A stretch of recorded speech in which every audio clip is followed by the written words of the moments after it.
The Tragedy of Romeo and Juliet by William Shakespeare. Scene: during the greater part of the play in Verona. Once, in the 5th act, at Mantova. The prologue. Chorus: two households, both alike in dignity, in fair Verona, where we lay our scene, from ancient grudge break to new mutiny, where civil blood makes civil hands unclean. From forth the fatal loins of these two foes a pair of star-crossed lovers take their life, whose misadventured piteous overthrows doth with their death bury their parents' strife. The fearful passage of their death-marked love, and the continuance of their parents' rage, which, but their children's end, naught could remove, is now the 2 hours' traffic of our stage, the which, if you with patient ears attend, what here shall miss, our toil shall strive to mend. Act 1. Scene 1. A public place. Enter Samson and Gregory armed with swords and bucklers. Samson: Gregory: on my word, we'll not carry coals. Gregory: no, for then we should be colliers. Samson: I mean, if we be in collar, we'll draw. Gregory: ay, while you live, draw your neck out o' the collar.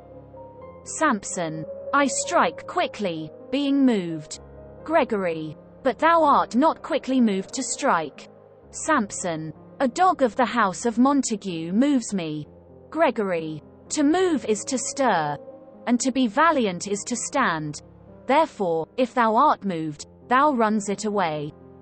Samson: a dog of that house shall move me to stand. I will take the wall of any man or maid of Montague's. Gregory: that shows thee a weak slave, for the weakest goes to the wall. Samson: true, and therefore women, being the weaker vessels, are ever thrust to the wall. Therefore I will push Montague's men from the wall, and thrust his maids to the wall. Gregory: the quarrel is between our masters and us their men. Samson: 'tis all one. I will show myself a tyrant. When I have fought with the men I will be civil with the maids, I will cut off their heads. Gregory: the heads of the maids? Samson: ay, the heads of the maids, or their maidenheads. Take it in what sense thou wilt. Gregory: they must take it in sense that feel it. Samson: me they shall feel while I am able to stand, and 'tis known I am a pretty piece of flesh. Gregory: 'tis well thou art not fish. If thou hadst been poor John. Draw thy tool. Here comes of the house of Montagues. Enter Abram and Balthazar. Samson: my naked weapon is out. Quarrel, I will back thee. Gregory: how? Turn thy back and run. Samson: fear me not. Gregory: no, marry, I fear thee. Samson: let us take the law of our sides. Let them begin. Gregory: I will frown as I pass by, and let them take it as they list. Samson: nay, as they dare. I will bite my thumb at him, which is disgrace to them if they bear it. Abram: do you bite your thumb at us, sir? Samson: I do bite my thumb, sir. Abram: do you bite your thumb at us, sir? Samson: is the law of our side if I say A? Gregory: no. Samson: no, sir, I do not bite my thumb at you, sir, but I bite my thumb, sir. Gregory: do you quarrel, sir? Abram: quarrel, sir? No, sir. Samson: but if you do, sir, am for you. I serve as good a man as you. Abram: no better. Samson: well, sir. Enter Benvolio. Gregory: say better. Here comes one of my master's kinsmen. Samson: yes, better, sir. Abram: you lie. Samson: draw, if you be men. Gregory: remember thy washing blow.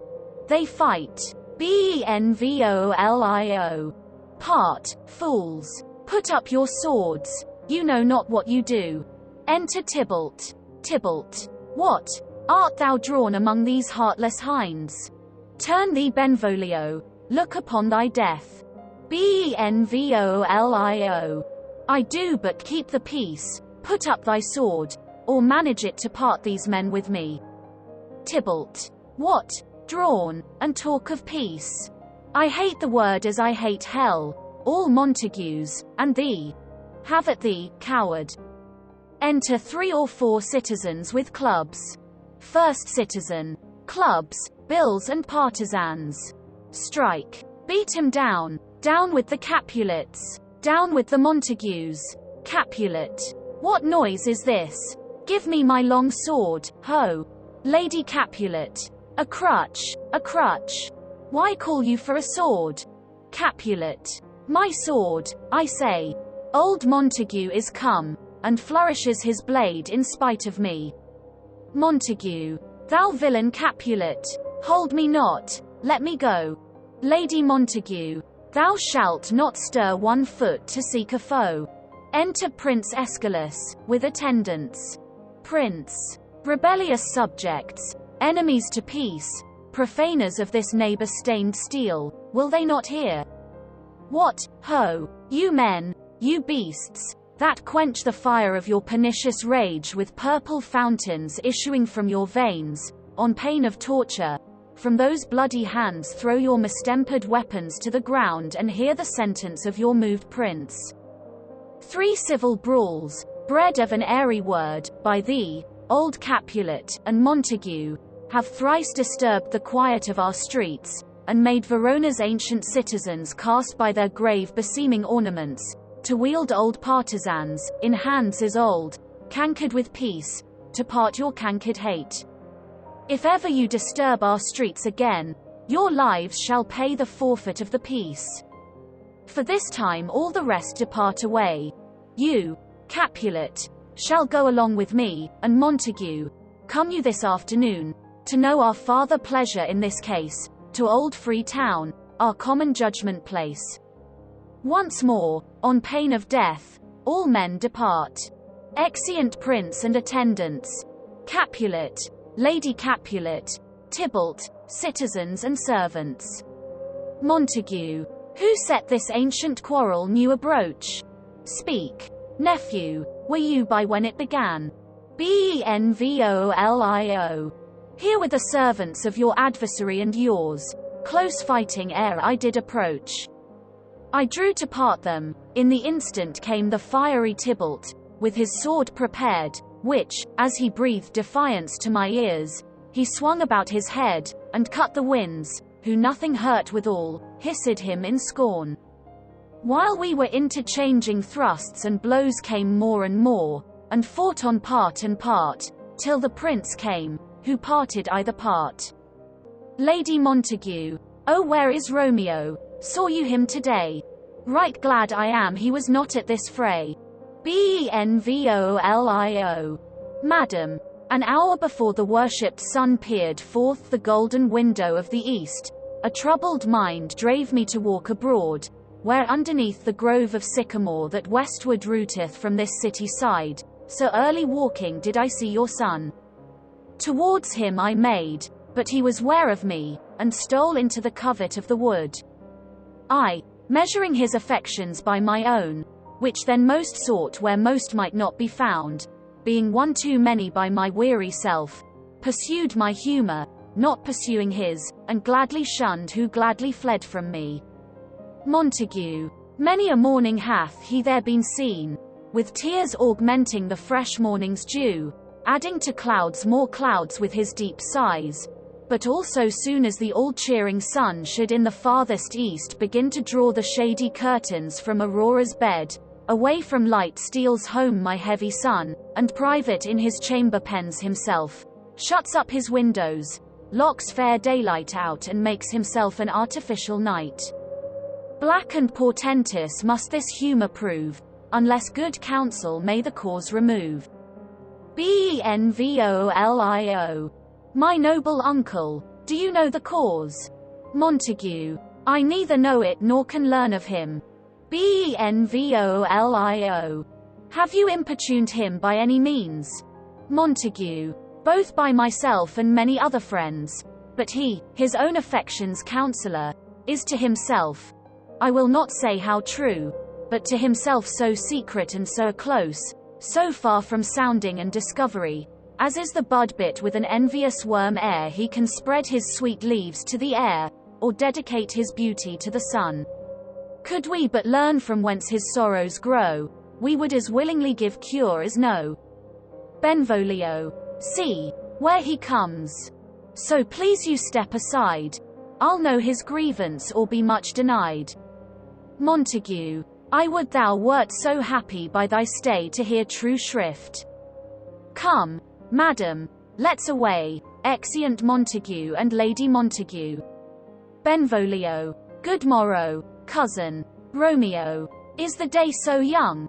Benvolio. But new struck 9. Romeo. Me, sad hours seem long.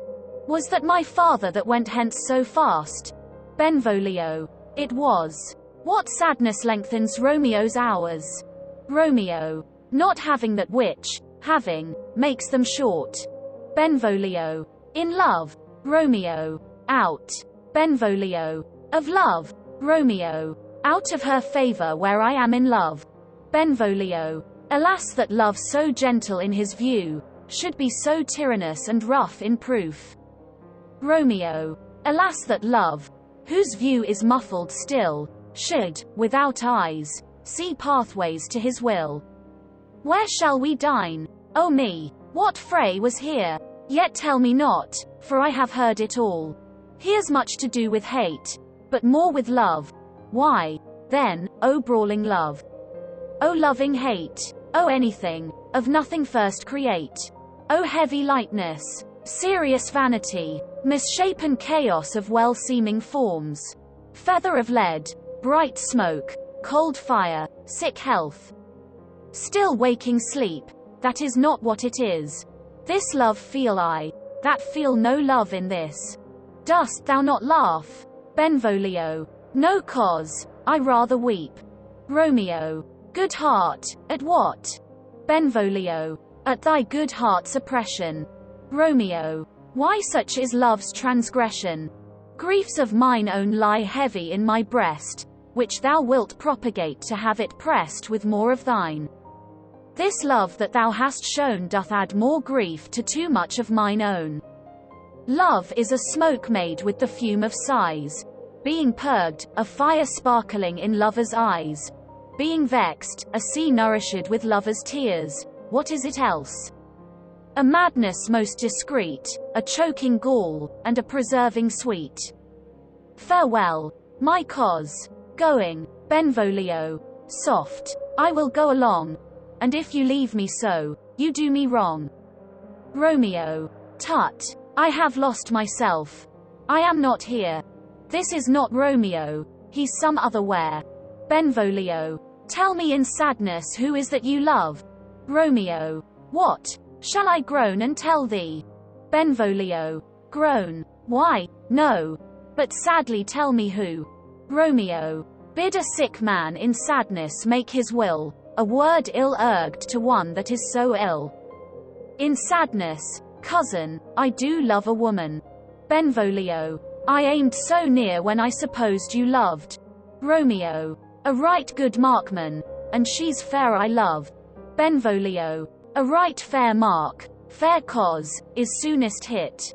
Romeo. Well, in that hit you miss. She'll not be hit with Cupid's arrow, she hath Dian's wit, and in strong proof of chastity well armed, from love's weak childish bow she lives uncharmed. She will not stay the siege of loving terms, nor bide tencounter of assailing eyes, nor ope her lap to seducing gold. Oh, she's rich in beauty, only poor that when she dies, with beauty dies her store. Benvolio. Then she hath sworn that she will still live chaste. Romeo. She hath, and in that sparing makes huge waste, for beauty starved with her severity, cuts beauty off from all posterity. She is too fair, too wise, wisely too fair, to merit bliss by making me despair. She hath forsworn to love, and in that vow do I live dead, that live to tell it now. Benvolio. Be ruled by me. Forget to think of her. Romeo. Oh, teach me how I should forget to think. Benvolio. By giving liberty unto thine eyes. Examine other beauties. Romeo. Tease the way to call hers exquisite. In question more. These happy masks that kiss fair ladies' brows, being black, puts us in mind they hide the fair. He that is struck and blind cannot forget the precious treasure of his eyesight lost. Show me a mistress that is passing fair. What doth her beauty serve but as a note where I may read who passed that passing fair? Farewell. Thou canst not teach me to forget. Benvolio. I'll pay that doctrine, or else die in debt. Exeunt. Scene 2. A street. Enter Capulet, Paris and servant. Capulet. But Montague is bound as well as I, in penalty alike, and 'tis not hard, I think, for men so old as we to keep the peace. Paris. Of honourable reckoning are you both, and pity 'tis you lived at odds so long. But now, my lord, what say you to my suit? Capulet. But saying o'er what I have said before, my child is yet a stranger in the world, she hath not seen the change of 14 years. Let 2 more summers wither in their pride ere we may think her ripe to be a bride. Paris. Younger than she a happy mother's maid. Capulet. And too soon marred are those so early made. The earth hath swallowed all my hopes but she is the hopeful lady of my earth. But woo her, gentle Paris, get her heart, my will to her consent is but a part, and she agree, within her scope of choice lies my consent and fair according voice. This night I hold an old accustomed feast, whereto I have invited many a guest, such as I love, and you among the store, one more, most welcome, makes my number more. At my poor house look to behold this night earth-treading stars that make dark heaven light, such comfort as do lusty young men feel when well-apparelled April on the heel of limping winter treads, even such delight among fresh female buds shall you this night inherit at my house. Hear all see, and like her most whose merit most shall be, which, on more view of many, mine, being one, may stand in number, though in reckoning none. Come, go with me. Go, sirrah, trudge about through fair Verona. Find those persons out whose names are written there. Gives a paper, and to them say, my house and welcome on their pleasure stay. Exeunt Capulet and Paris. Servant. Find him out whose names are written here. It is written that the shoemaker should meddle with his yard and the tailor with his last, the fisher with his pencil, and the painter with his nets. But I am sent to find those persons whose names are here writ, and can never find what names the writing person hath here writ. I must to the learned.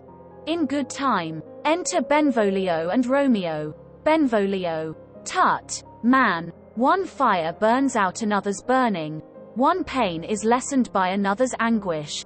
Turn giddy, and be holp by backward turning.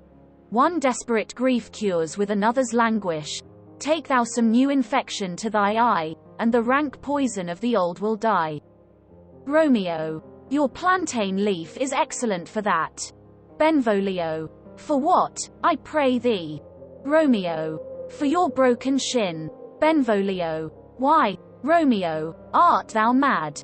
Romeo. Not mad, but bound more than a madman is.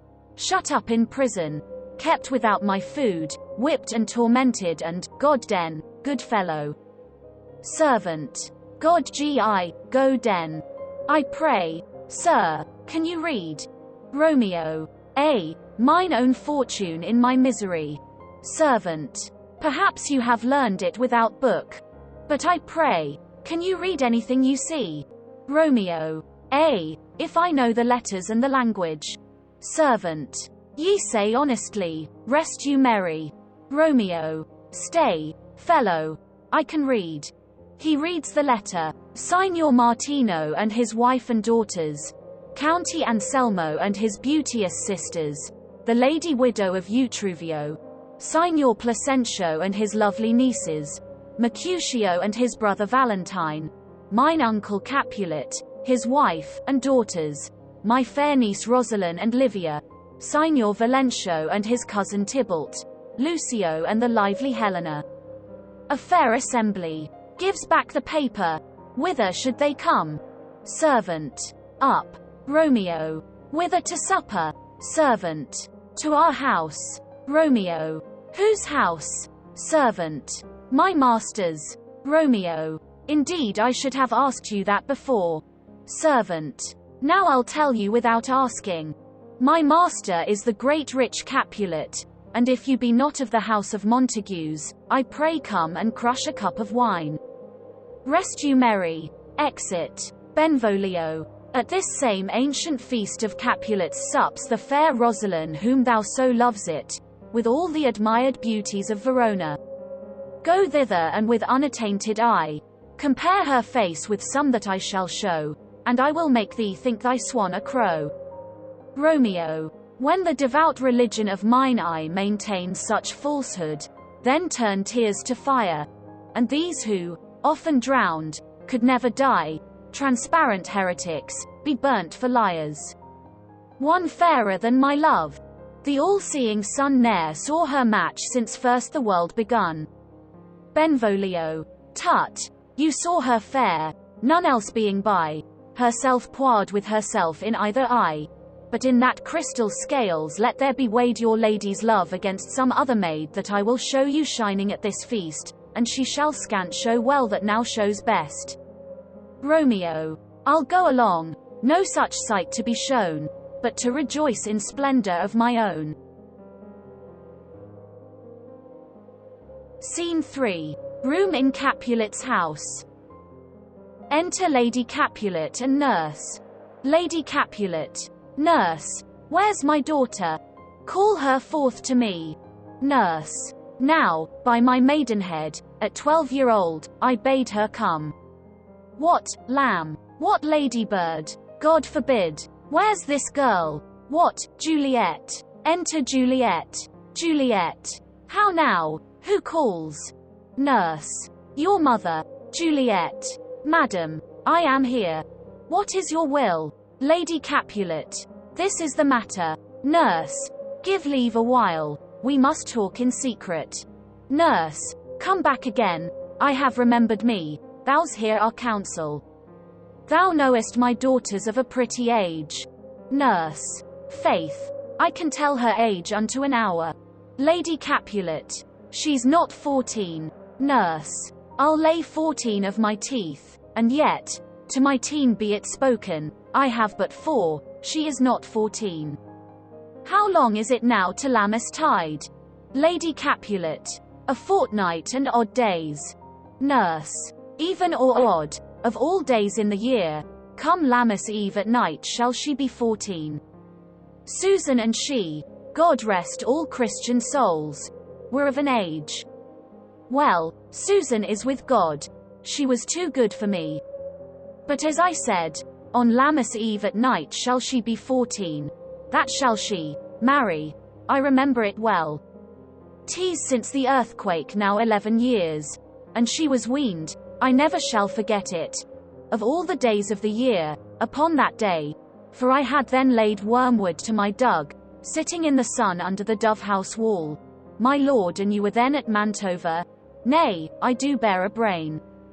But as I said, when it did taste the wormwood on the nipple of my dug and felt it bitter, pretty fool, to see it tetchy, and fall out with the dug. Shake. Quoth the dove-house, at vas no need, I trow, to bid me trudge. And since that time it is 11 years, for then she could stand alone. Nay, by trude she could have run and waddled all about, for even the day before she broke her brow, and then my husband, God be with his soul, it was a merry man, took up the child. Yea, quoth he, dost thou fall upon thy face? Thou wilt fall backward when thou hast more wit. Wilt thou not, Jewel? And, by my holidame, the pretty wretch left crying, and said, To see now how a jest shall come about. I warrant, and I should live 1,000 years, I never should forget it. Wilt thou not, Jule? Quoth he. And, pretty fool, it stinted, and said, Lady Capulet. Enough of this. I pray thee hold thy peace. Nurse. Yes, madam, yet I cannot choose but laugh, to think it should leave crying, and say, and yet I warrant it had upon it brow a bump as big as a young cockerel's stone, a perilous knock, and it cried bitterly. Yea, quoth my husband, Faust upon thy face. Thou wilt fall backward when thou comest to age. Wilt thou not, Jule? It stinted, and said, Juliet. And stint thou too, I pray thee, nurse, say I. Nurse. Peace, I have done. God mark thee to his grace, thou wast the prettiest babe that e'er I nursed, and I might live to see thee married once, I have my wish. Lady Capulet. Marry. That marry is the very theme I came to talk of. Tell me, daughter Juliet, how stands your disposition to be married? Juliet. It is an honor that I dream not of. Nurse. An honor, were not I thine only nurse, I would say thou hadst sucked wisdom from thy teat. Lady Capulet. Well, think of marriage now. Younger than you, here in Verona, ladies of esteem, are made already mothers. By my count I was your mother much upon these years that you are now a maid. Thus, then, in brief, the valiant Paris seeks you for his love. Nurse. A man, young lady. Lady. Such a man as all the world. Why, he's a man of wax. Lady Capulet. Verona's summer hath not such a flower. Nurse. Nay, he's a flower, in faith a very flower. Lady Capulet. What say you, can you love the gentleman? This night you shall behold him at our feast. Read o'er the volume of young Paris' face, and find delight writ there with beauty's pen. Examine every married lineament, and see how one another lends content, and what obscured in this fair volume lies, find written in the margent of his eyes. This precious book of love, this unbound lover, to beautify him, only lacks a cover. The fish lives in the sea, and tease much pride for fair without the fair within to hide. That book in many's eyes doth share the glory, that in gold clasps locks in the golden story. So shall you share all that he doth possess, by having him, making yourself no less. Nurse. No less, nay bigger. Women grow by men. Lady Capulet. Speak briefly, can you like of Paris love? Juliet. I'll look to like, if looking liking move. But no more deep will I endart mine eye than your consent gives strength to make it fly.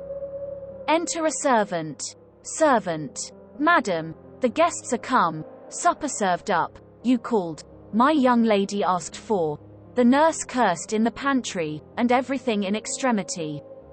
I must hence to wait, I beseech you follow straight. Lady Capulet. We follow thee. Exit servant. Juliet. The county stays. Nurse. Go, girl. Seek happy nights to happy days. Scene 4. A street. Enter Romeo, Mercutio, Benvolio, with 5 or 6 maskers, torchbearers and others. Romeo. What? Shall this speech be spoke for our excuse? Or shall we on without apology? Benvolio. The date is out of such prolixity. We'll have no Cupid hoodwinked with a scarf, bearing a Tartar's painted bow of lath, scaring the ladies like a crow-keeper, nor no without book prologue, faintly spoke after the prompter, for our entrance, but let them measure us by what they will, we'll measure them a measure, and be gone. Romeo. Give me a torch, I am not for this ambling, being but heavy I will bear the light. Mercutio. Nay, gentle Romeo, we must have you dance. Romeo. Not I, believe me, you have dancing shoes, with nimble soles, I have a soul of lead so stakes me to the ground I cannot move. Mercutio. You are a lover, borrow Cupid's wings, and soar with them above a common bound.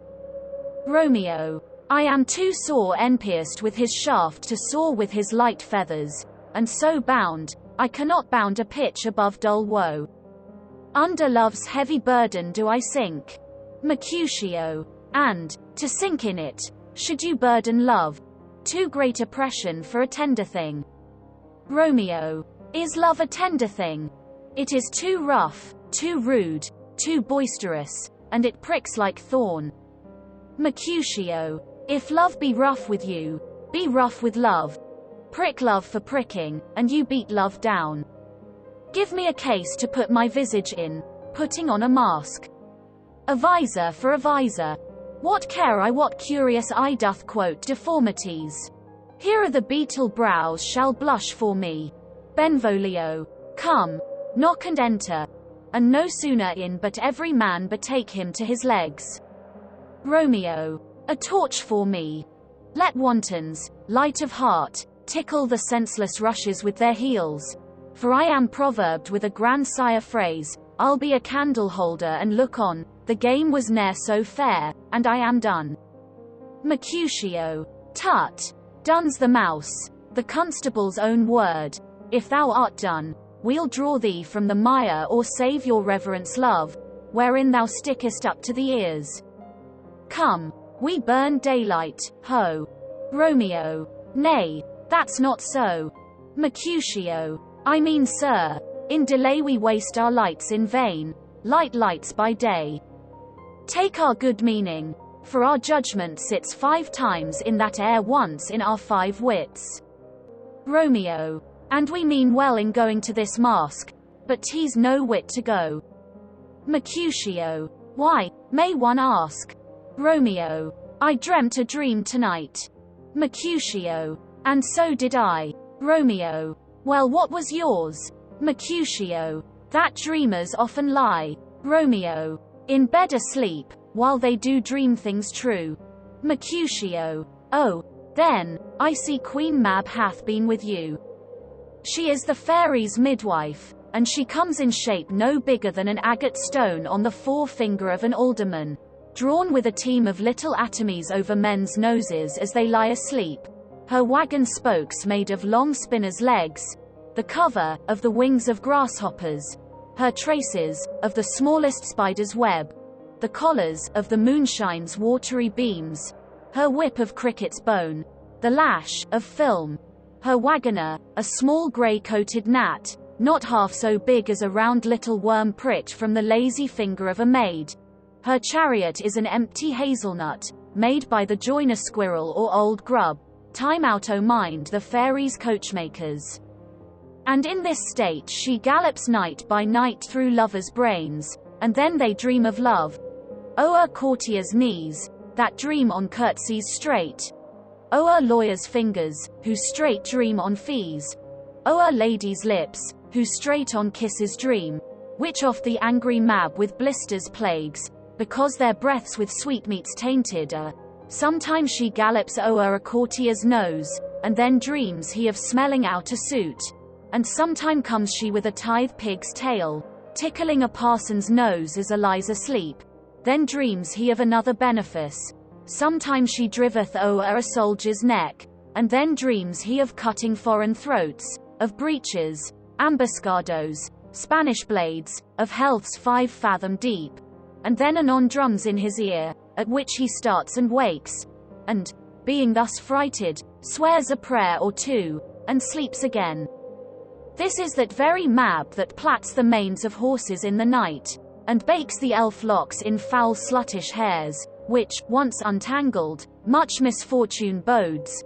This is the hag, when maids lie on their backs, that presses them, and learns them first to bear, making them women of good carriage. This is she, Romeo. Peace, peace, Mercutio, peace, thou talk'st of nothing. Mercutio. True, I talk of dreams, which are the children of an idle brain, begot of nothing but vain fantasy, which is as thin of substance as the air, and more inconstant than the wind, who woos even now the frozen bosom of the north, and, being aged, puffs away from thence. turning his side to the dew dropping south. Benvolio. This wind you talk of blows us from ourselves. Supper is done, and we shall come too late. Romeo. I fear too early. For my mind misgives some consequence yet hanging in the stars, shall bitterly begin his fearful date with this night's revels, and expire the term of a despised life, closeted in my breast by some vile forfeit of untimely death. But he that hath the steerage of my course direct my suit.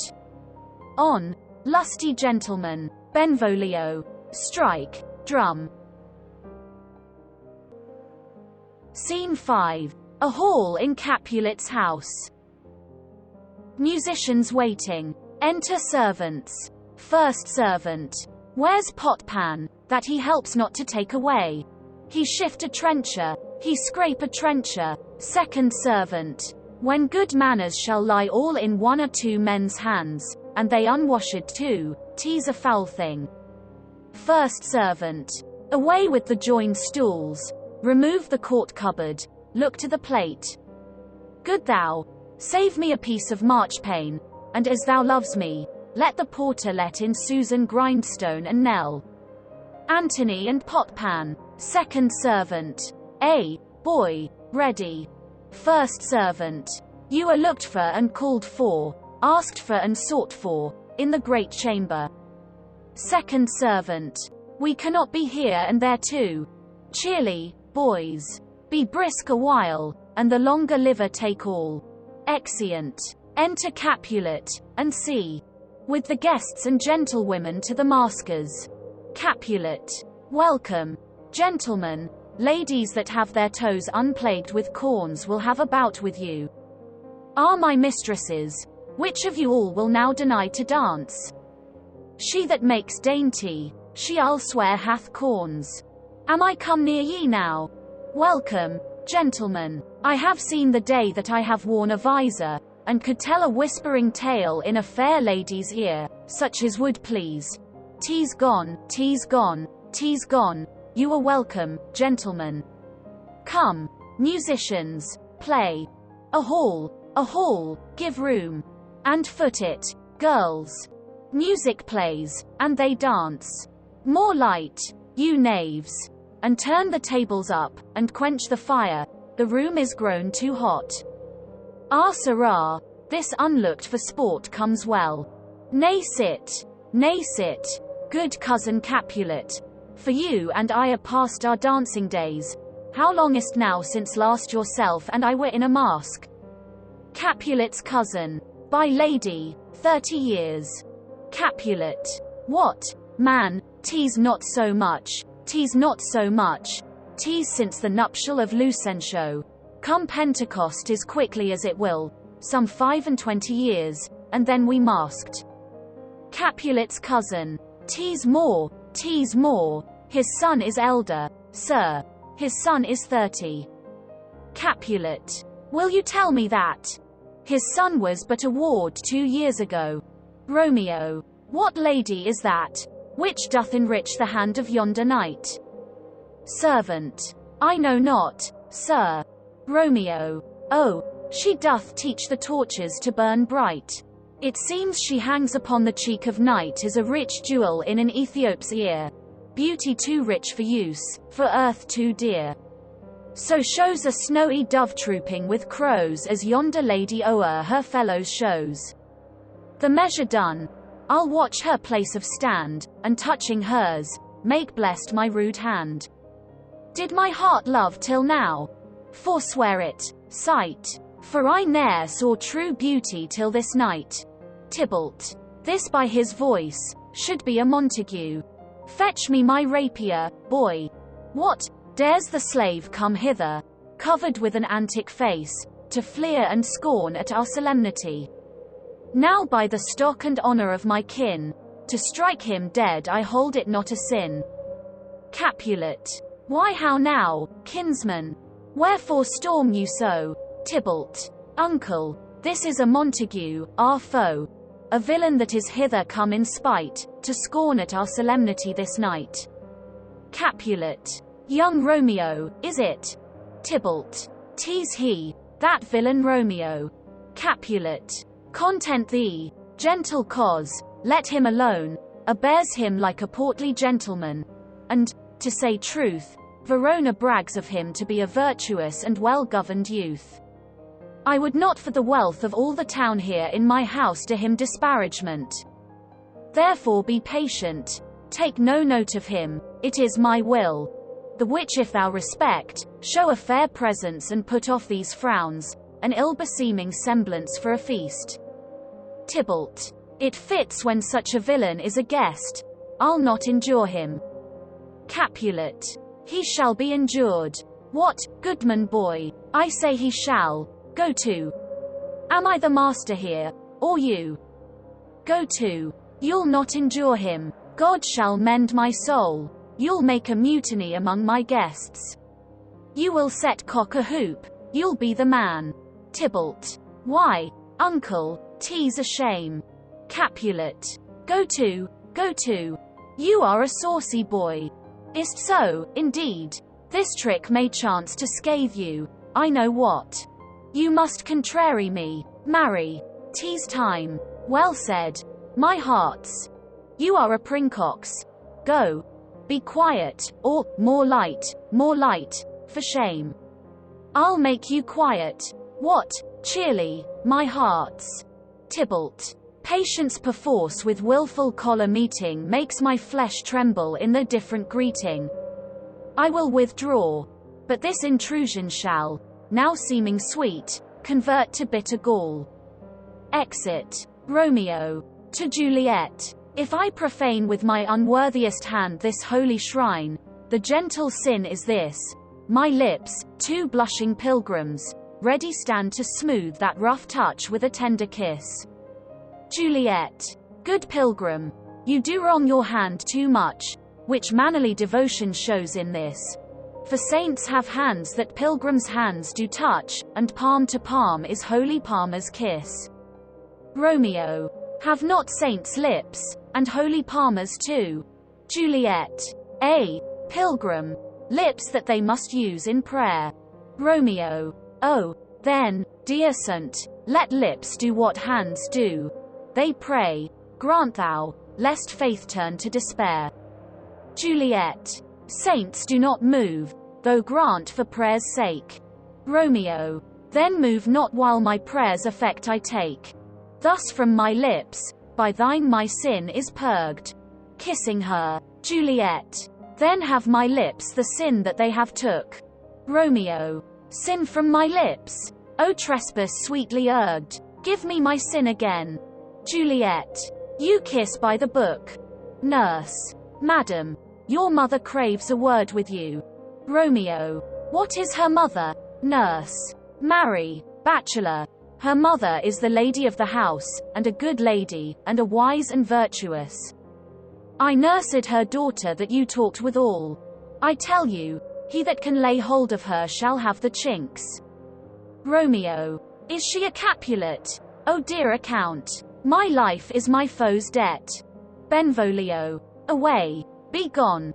The sport is at the best. Romeo. So I fear. The more is my unrest. Capulet. Nay, gentlemen, prepare not to be gone, we have a trifling foolish banquet towards. Is it e'en so? Why then, I thank you all. I thank you, honest gentlemen, good night. More tortures here, come on then, let's to bed. Ah, sirrah, by my fay, it waxes late, I'll to my rest. Exeunt all but Juliet and nurse. Juliet. Come hither, nurse. What is yon gentleman? Nurse. The son and heir of old Tiberio. Juliet. What's he that now is going out of door? Nurse. Marry. That I think be young Petruchio. Juliet. What's he that follows here, that would not dance? Nurse. I know not. Juliet. Go ask his name. If he be married, my grave is like to be my wedding bed. Nurse. His name is Romeo, and a Montague, the only son of your great enemy. Juliet. My only love sprung from my only hate. Too early seen unknown, and known too late. Prodigious birth of love it is to me, that I must love a loathed enemy. Nurse. What's this? What's this? Juliet. A rhyme I learned even now of one I dantured withal. One calls within, Juliet, nurse. Anon, anon, come let's away, the strangers all are gone. Act 2. Chorus. Now old desire doth in his deathbed lie, and young affection gapes to be his heir. That fair for which love groaned for and would die, with tender Juliet matched, is now not fair. Now Romeo is beloved, and loves again, alike bewitched by the charm of looks, but to his foe supposed he must complain, and she steal love's sweet bait from fearful hooks, being held a foe.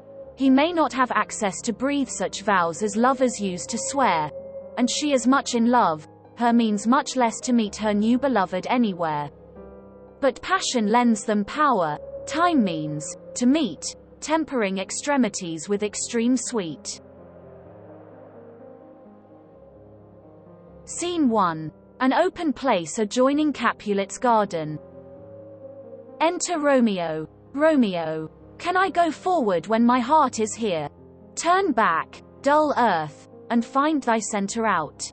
He climbs the wall and leaps down within it. Enter Benvolio and Mercutio. Benvolio. Romeo. My cousin Romeo. Romeo. Mercutio. He is wise, and on my life hath stolen him home to bed. Benvolio. He ran this way, and leaped this orchard wall. Call, good Mercutio. Mercutio. Nay, I'll conjure too. Romeo. Humours. Madman. Passion. Lover. Appear thou in the likeness of a sigh, speak but one rhyme, and I am satisfied. Cry but, ah me. Pronounce but love and dove.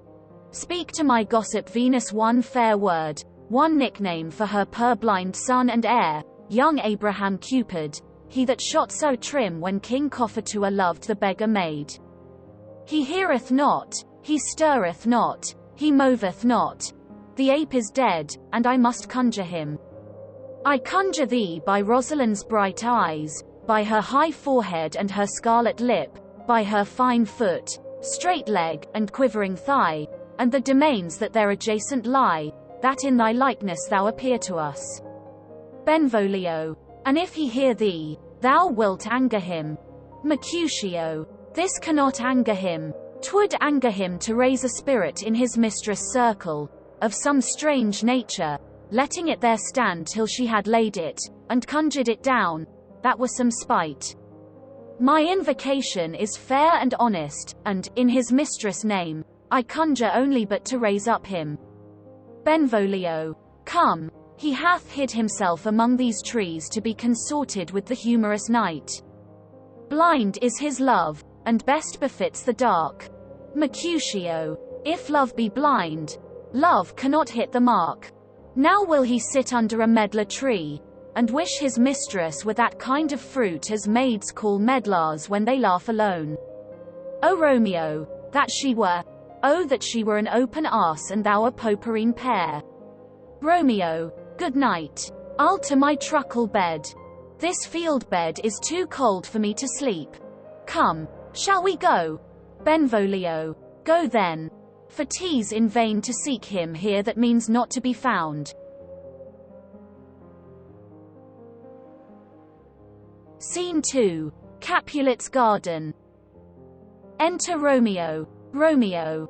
He jests at scars that never felt a wound. Juliet appears above at a window. But soft, what light through yonder window breaks? It is the east, and Juliet is the sun.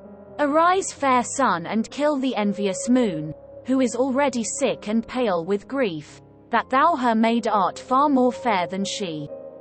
Be not her maid, since she is envious.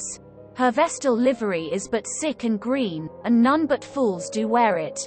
Cast it off. It is my lady, oh it is my love. Oh, that she knew she were. She speaks, yet she says nothing. What of that? Her eye discourses, I will answer it. I am too bold, 'tis not to me she speaks. 2 of the fairest stars in all the heaven, having some business, do entreat her eyes to twinkle in their spheres till they return. What if her eyes were there, they in her head?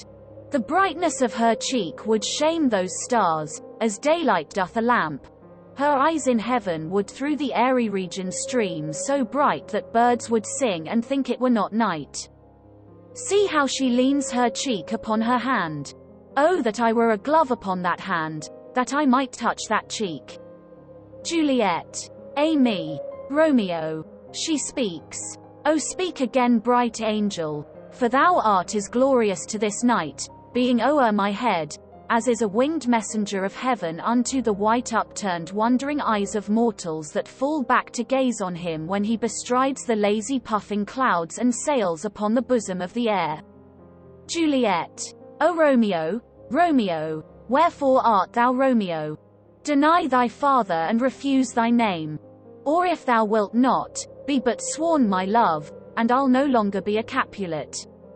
Romeo. Aside. Shall I hear more? Or shall I speak at this? Juliet. Tease but thy name that is my enemy. Thou art thyself, though not a Montague. What's Montague? It is nor hand nor foot, nor arm, nor face, nor any other part belonging to a man. Oh, be some other name. What's in a name? That which we call a rose by any other name would smell as sweet. So Romeo would, were he not Romeo called, retain that dear perfection which he owes without that title.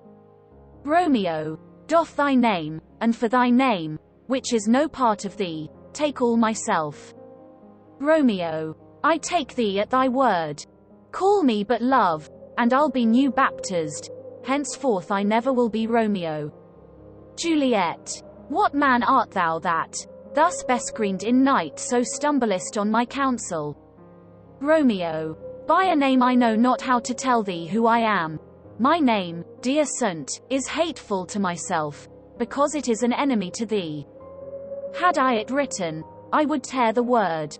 Juliet. My ears have yet not drunk 100 words of thy tongue's utterance, yet I know the sound. Art thou not Romeo, and a Montague? Romeo. Neither. Fair maid, if either thee dislike. Juliet. How comes it thou hither? Tell me, and wherefore? The orchard walls are high and hard to climb, and the place death, considering who thou art, if any of my kinsmen find thee here. Romeo. With love's light wings did I o'erperch these walls, for stony limits cannot hold love out, and what love can do, that dares love attempt. Therefore thy kinsmen are no stop to me. Juliet. If they do see thee, they will murder thee. Romeo. Alack! There lies more peril in thine eye than 20 of their swords. Look thou but sweet, and I am proof against their enmity. Juliet. I would not for the world they saw thee here. Romeo. I have night's cloak to hide me from their eyes, and but thou love me, let them find me here. My life were better ended by their hate than death prorogued, wanting of thy love.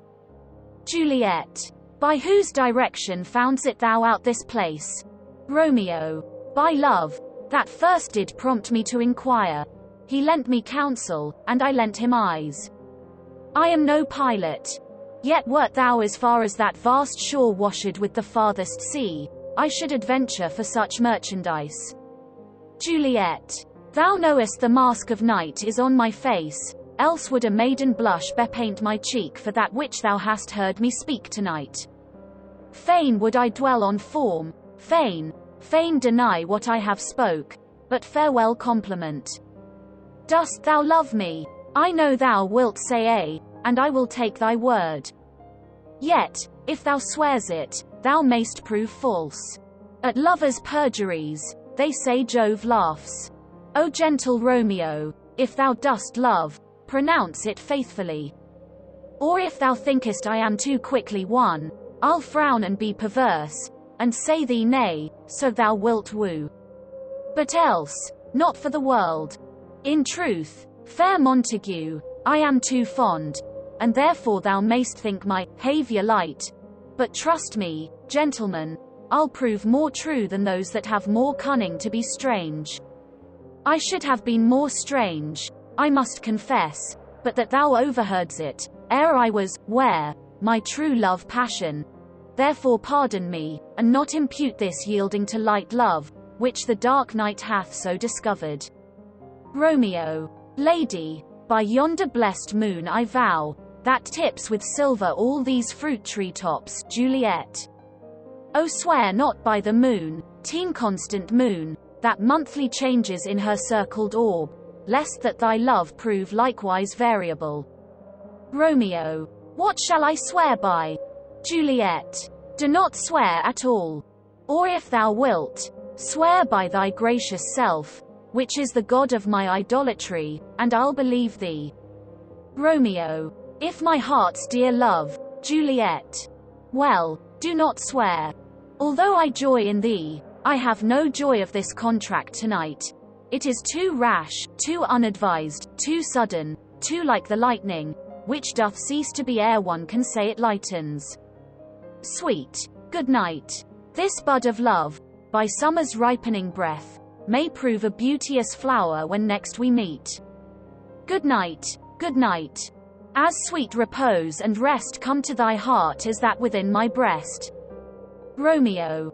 O wilt thou leave me so unsatisfied? Juliet. What satisfaction canst thou have tonight? Romeo. T'exchange of thy love's faithful vow for mine. Juliet. I gave thee mine before thou didst request it, and yet I would it were to give again. Romeo. Wouldest thou withdraw it? For what purpose, love? Juliet. But to be frank and give it thee again. And yet I wish but for the thing I have. My bounty is as boundless as the sea, my love is deep. The more I give to thee, the more I have, for both are infinite. I hear some noise within. Dear love, adieu. Nurse calls within. Anon, good nurse. Sweet Montague, be true. Stay but a little, I will come again. Exit. Romeo. O blessed, blessed night. I am afeard, being in night, all this is but a dream, too flattering sweet to be substantial. Enter Juliet above. Juliet. 3 words, dear Romeo, and good night indeed. If that thy bent of love be honorable, thy purpose marriage, send me word tomorrow, by one that I'll procure to come to thee, where and what time thou wilt perform the rite, and all my fortunes at thy foot I'll lay and follow thee my lord throughout the world. Nurse. Within. Madam. Juliet. I come, anon. But if thou meanest not well, I do beseech thee, nurse. Within. Madam. Juliet. By and by I come, to cease thy strife and leave me to my grief. Tomorrow will I send. Romeo. So thrive my soul, Juliet. 1,000 times good night. Exit. Romeo. 1,000 times the worse, to want thy light. Love goes toward love as schoolboys from their books, but love from love, toward school with heavy looks.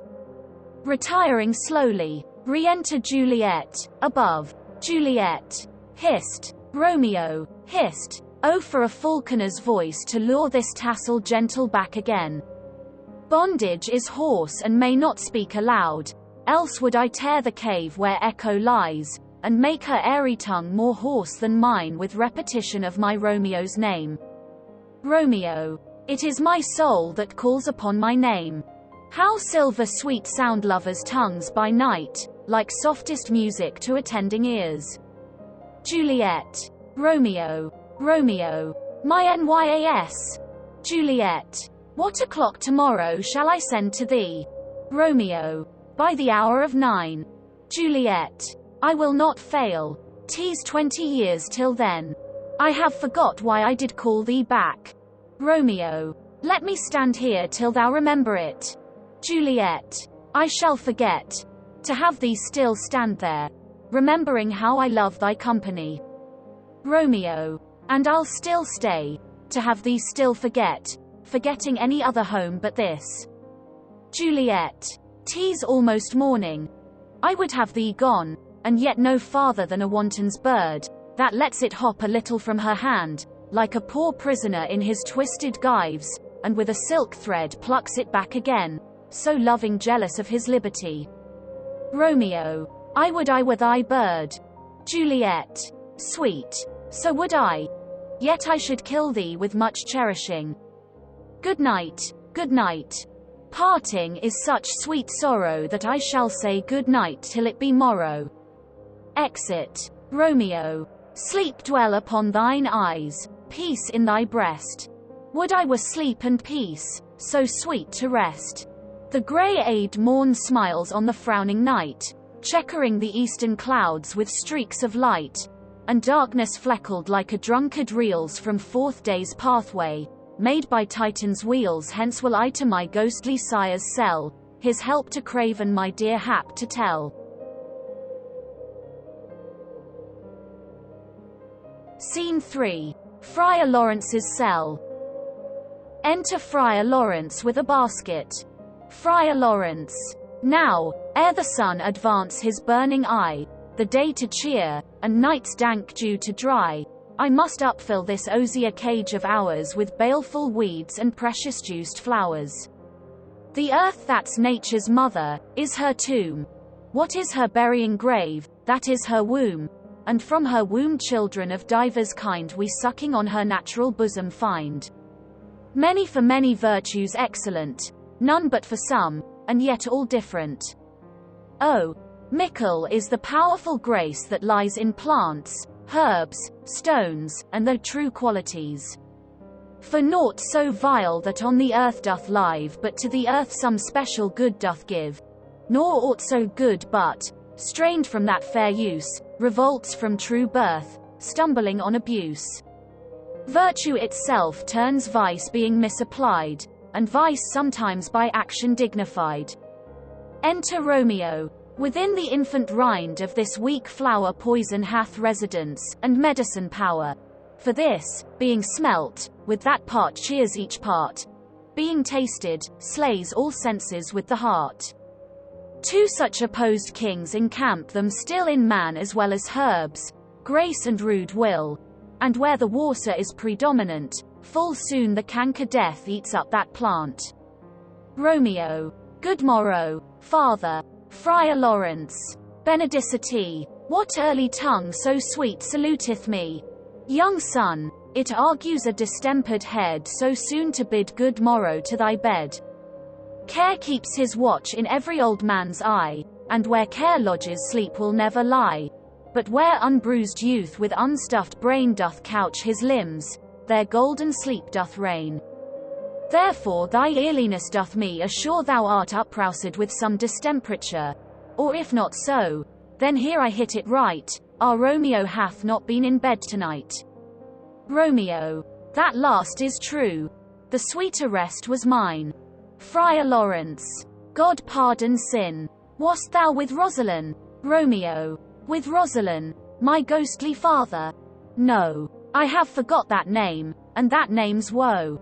Friar Lawrence. That's my good son. But where hast thou been then? Romeo. I'll tell thee ere thou ask it me again.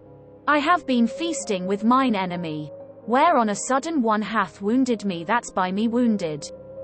Both are remedies within thy help and holy physic lies. I bear no hatred, blessed man. For lo, my intercession likewise steads my foe. Friar Lawrence. Be plain, good son, and homely in thy drift. Riddling confession finds but riddling shrift. Romeo. Then plainly know my heart's dear love is set on the fair daughter of rich Capulet. As mine on hers, so hers is set on mine, and all combined, save what thou must combine by holy marriage.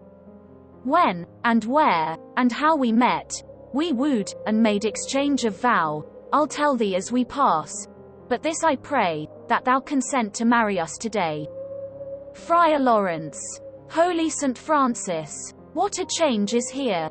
Is Rosaline, that thou didst love so dear, so soon forsaken?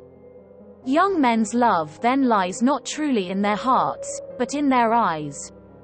Jesu Maria, what a deal of brine hath washed thy sallow cheeks for Rosaline! How much salt water thrown away in waste, to season love, that of it doth not taste. The sun not yet thy sighs from heaven clears, thy old groans yet ring in mine ancient ears. Lo, here upon thy cheek the stain doth sit of an old tear that is not washed off yet. If e'er thou wast thyself, and these woes thine, thou and these woes were all for Rosalind, and art thou changed? Pronounce this sentence then, women may fall, when there's no strength in men. Romeo, thou chidst me oft for loving Rosalind. Friar Lawrence, for doting, not for loving, pupil mine. Romeo, and badst me bury love. Friar Lawrence, not in a grave to lay one in, another out to have. Romeo, I pray thee chide me not, her I love now doth grace for grace and love for love allow. The other did not so. Friar Lawrence, oh, she knew well thy love did read by rote, that could not spell. But come young waverer, come go with me, in one respect I'll thy assistant be, for this alliance may so happy prove, to turn your household's rancour to pure love. Romeo, oh let us hence, I stand on sudden haste. Friar Lawrence, wisely and slow, they stumble that run fast. Scene 4. A street. Enter Benvolio and Mercutio. Mercutio, where the devil should this Romeo be? Came he not home tonight? Benvolio, not to his father's, I spoke with his man. Mercutio, why, that same pale hard-hearted wench, that Rosalind, torments him so that he will sure run mad. Benvolio, Tybalt, the kinsman to old Capulet, hath sent a letter to his father's house. Mercutio, a challenge, on my life. Benvolio, Romeo will answer it. Mercutio, any man that can write may answer a letter. Benvolio, nay, he will answer the letter's master, how he dares, being dared. Mercutio, alas poor Romeo, he is already dead, stabbed with a white wench's black eye, run through the ear with a love song, the very pin of his heart cleft with the blind bow-boy's butt shaft. And is he a man to encounter Tybalt? Benvolio, why, what is Tybalt? Mercutio, more than prince of cats. Oh, he's the courageous captain of compliments. He fights as you sing prick song, keeps time, distance, and proportion. He rests his minim rest, 1, 2, and the third in your bosom, the very butcher of a silk button, a duellist, a gentleman of the very first house, of the first and second cause. Ah, the immortal passado, the punto reverso, the hay. Benvolio, the what? Mercutio, the pox of such antic lisping, affecting fantasies, these new tuners of accent. By Jesu, a very good blade, a very tall man, a very good whore. Why, is not this a lamentable thing, grandsire, that we should be thus afflicted with these strange flies, these fashion-mongers, these pardon-me's, who stand so much on the new form that they cannot sit at ease on the old bench?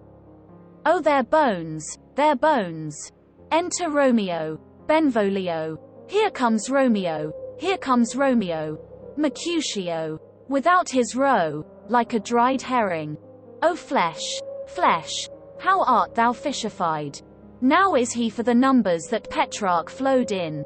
Laura, to his lady, was but a kitchen wench, marry, she had a better love to berime her.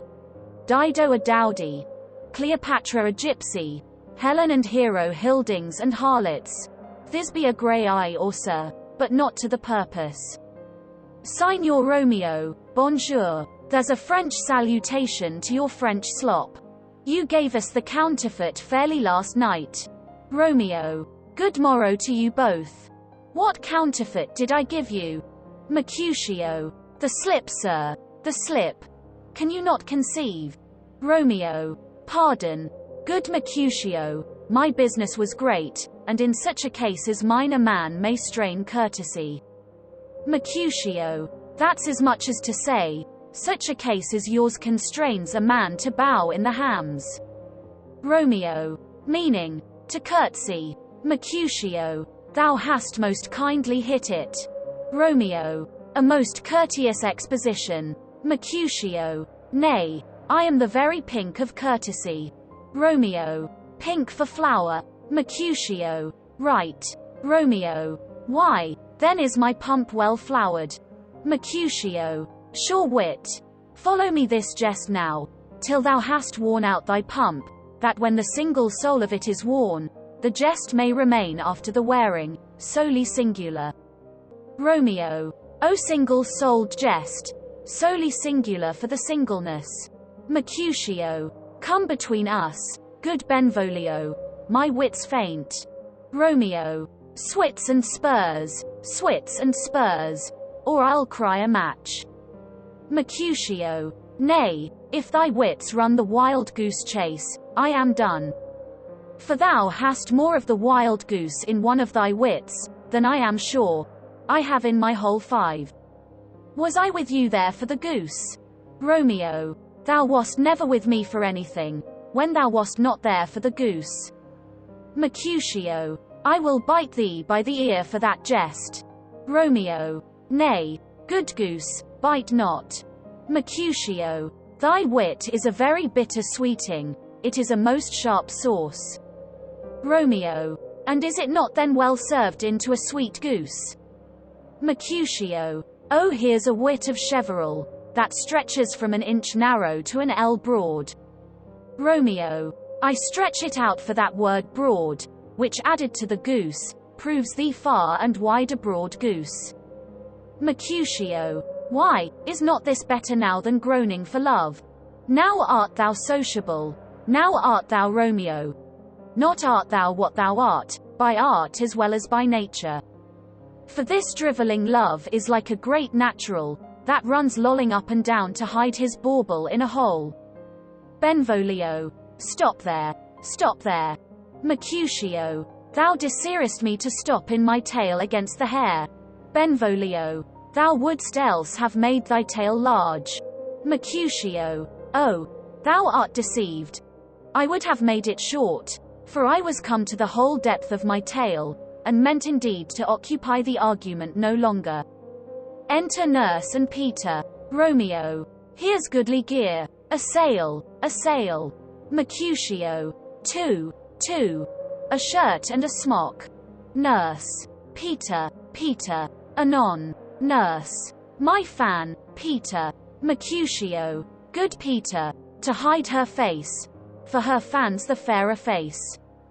Nurse. God ye good morrow, gentlemen. Mercutio. God ye good den, fair gentlewoman. Nurse. Is it good den? Mercutio. 'Tis no less, I tell ye, for the bawdy hand of the dial is now upon the prick of noon. Nurse. Out upon you, what a man are you? Romeo. 1. Gentlewoman, that God hath made for himself to mar. Nurse. By my troth, it is well said. For himself to mar, quotha. Gentlemen. Can any of you tell me where I may find the young Romeo? Romeo. I can tell you, but young Romeo will be older when you have found him than he was when you sought him. I am the youngest of that name, for fault of a worse. Nurse. You say well. Mercutio. Yea, is the worst well? Very well took, I faith, wisely. Nurse. If you be he, sir, I desire some confidence with you.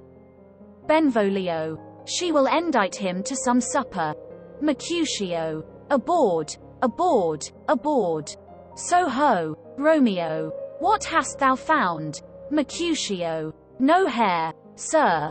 Unless a hair, sir, in a Lenten pie, that is something stale and hoar ere it be spent. Sings. An old hare hoar, and an old hare hoar, is very good meat in Lent. But a hare that is hoar is too much for a score when it hoars ere it be spent. Romeo. Will you come to your father's? We'll to dinner thither. Romeo. I will follow you. Mercutio. Farewell. Ancient lady. Farewell. Lady, lady, lady. Exeunt Mercutio and Benvolio. Nurse. I pray you, sir, what saucy merchant was this that was so full of his ropery?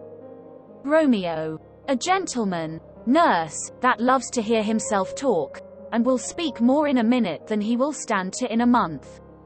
Nurse. And to speak anything against me, I'll take him down, and a were lustier than he is, and 20 such jacks. And if I cannot, I'll find those that shall. Scurvy knave. I am none of his flirt gills. I am none of his skeins mates. And thou must stand by too and suffer every knave to use me at his pleasure. Peter. I saw no man use you at his pleasure. If I had, my weapon should quickly have been out. I warrant you, I dare draw as soon as another man, if I see occasion in a good quarrel, and the law on my side. Nurse. Now, afore God, I am so vexed that every part about me quivers. Scurvy knave. Pray you, sir, a word. And as I told you, my young lady bid me inquire you out. What she bade me say, I will keep to myself.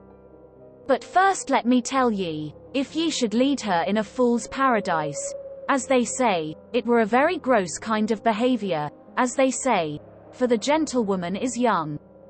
And therefore, if you should deal double with her, truly it were an ill thing to be offered to any gentlewoman, and very weak dealing. Romeo. Nurse, commend me to thy lady and mistress. I protest unto thee, nurse. Good heart, and I faith I will tell her as much. Lord, Lord, she will be a joyful woman. Romeo. What wilt thou tell her, nurse? Thou dost not mark me. Nurse. I will tell her, sir, that you do protest, which, as I take it, is a gentlemanlike offer. Romeo. Bid her devise some means to come to Shrift this afternoon, and there she shall at Friar Lawrence' cell be shrived and married. Here is for thy pains.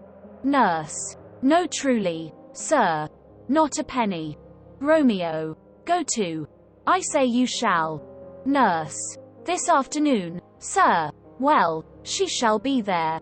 Romeo. And stay, good nurse, behind the abbey wall.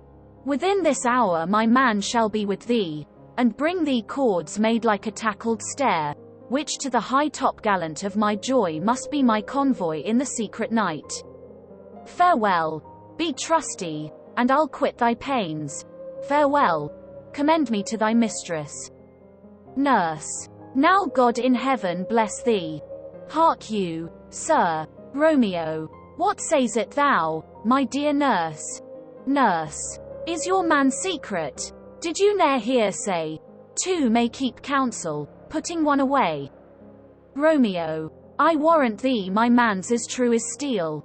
Nurse. Well, sir, my mistress is the sweetest lady. Lord, Lord, when it vas a little prating thing, oh, there is a nobleman in town, one Paris, that would fain lay knife aboard, but she, good soul, had as lief see a toad, a very toad, as see him. I anger her sometimes, and tell her that Paris is the proper man, but I'll warrant you, when I say so, she looks as pale as any clout in the versal world. Doth not Rosemary and Romeo begin both with a letter? Romeo. Nurse. What of that?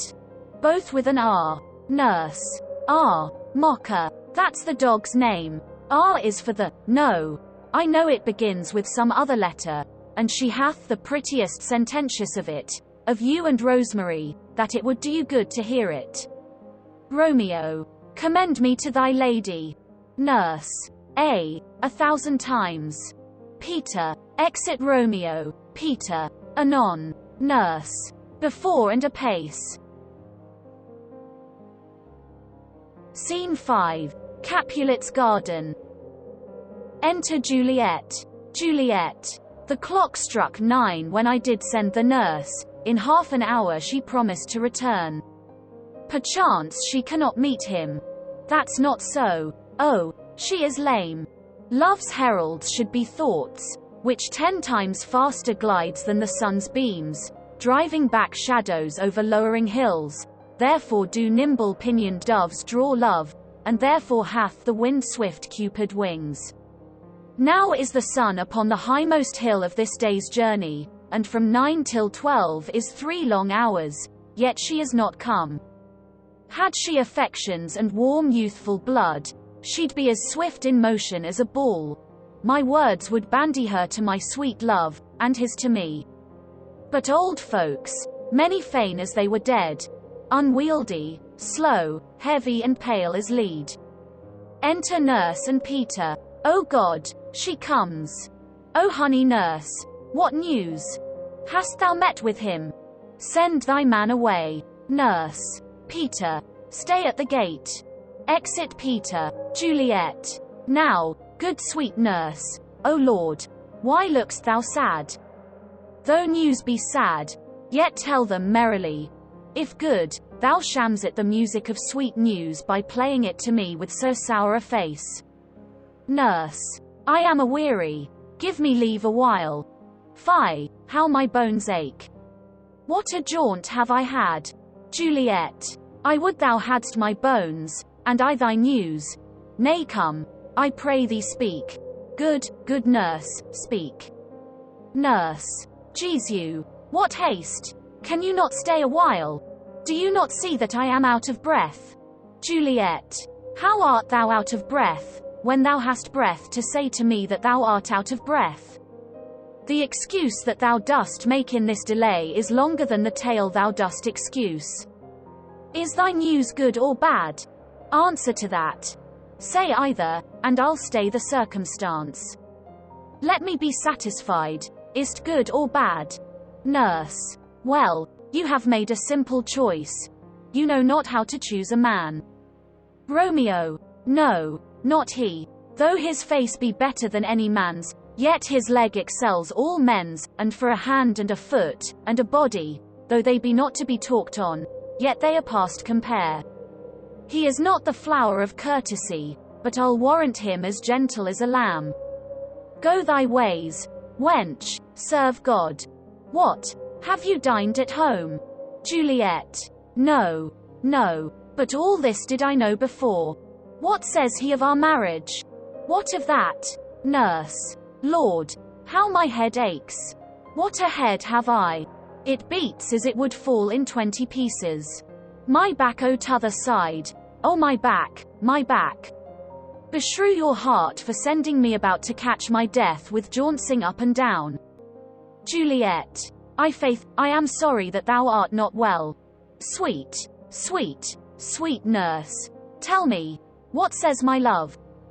Nurse. Your love says like an honest gentleman, and a courteous, and a kind, and a handsome, and I warrant a virtuous. Where is your mother? Juliet. Where is my mother? Why, she is within. Where should she be? How oddly thou repliest. Your love says, like an honest gentleman. Where is your mother? Nurse. O God's lady dear, are you so hot? Marry, come up, I trow. Is this the poultice for my aching bones? Henceforward do your messages yourself. Juliet. Here's such a coil. Come, what says Romeo? Nurse. Have you got leave to go to shrift today? Juliet. I have. Nurse. Then hie you hence to Friar Lawrence' cell. There stays a husband to make you a wife. Now comes the wanton blood up in your cheeks.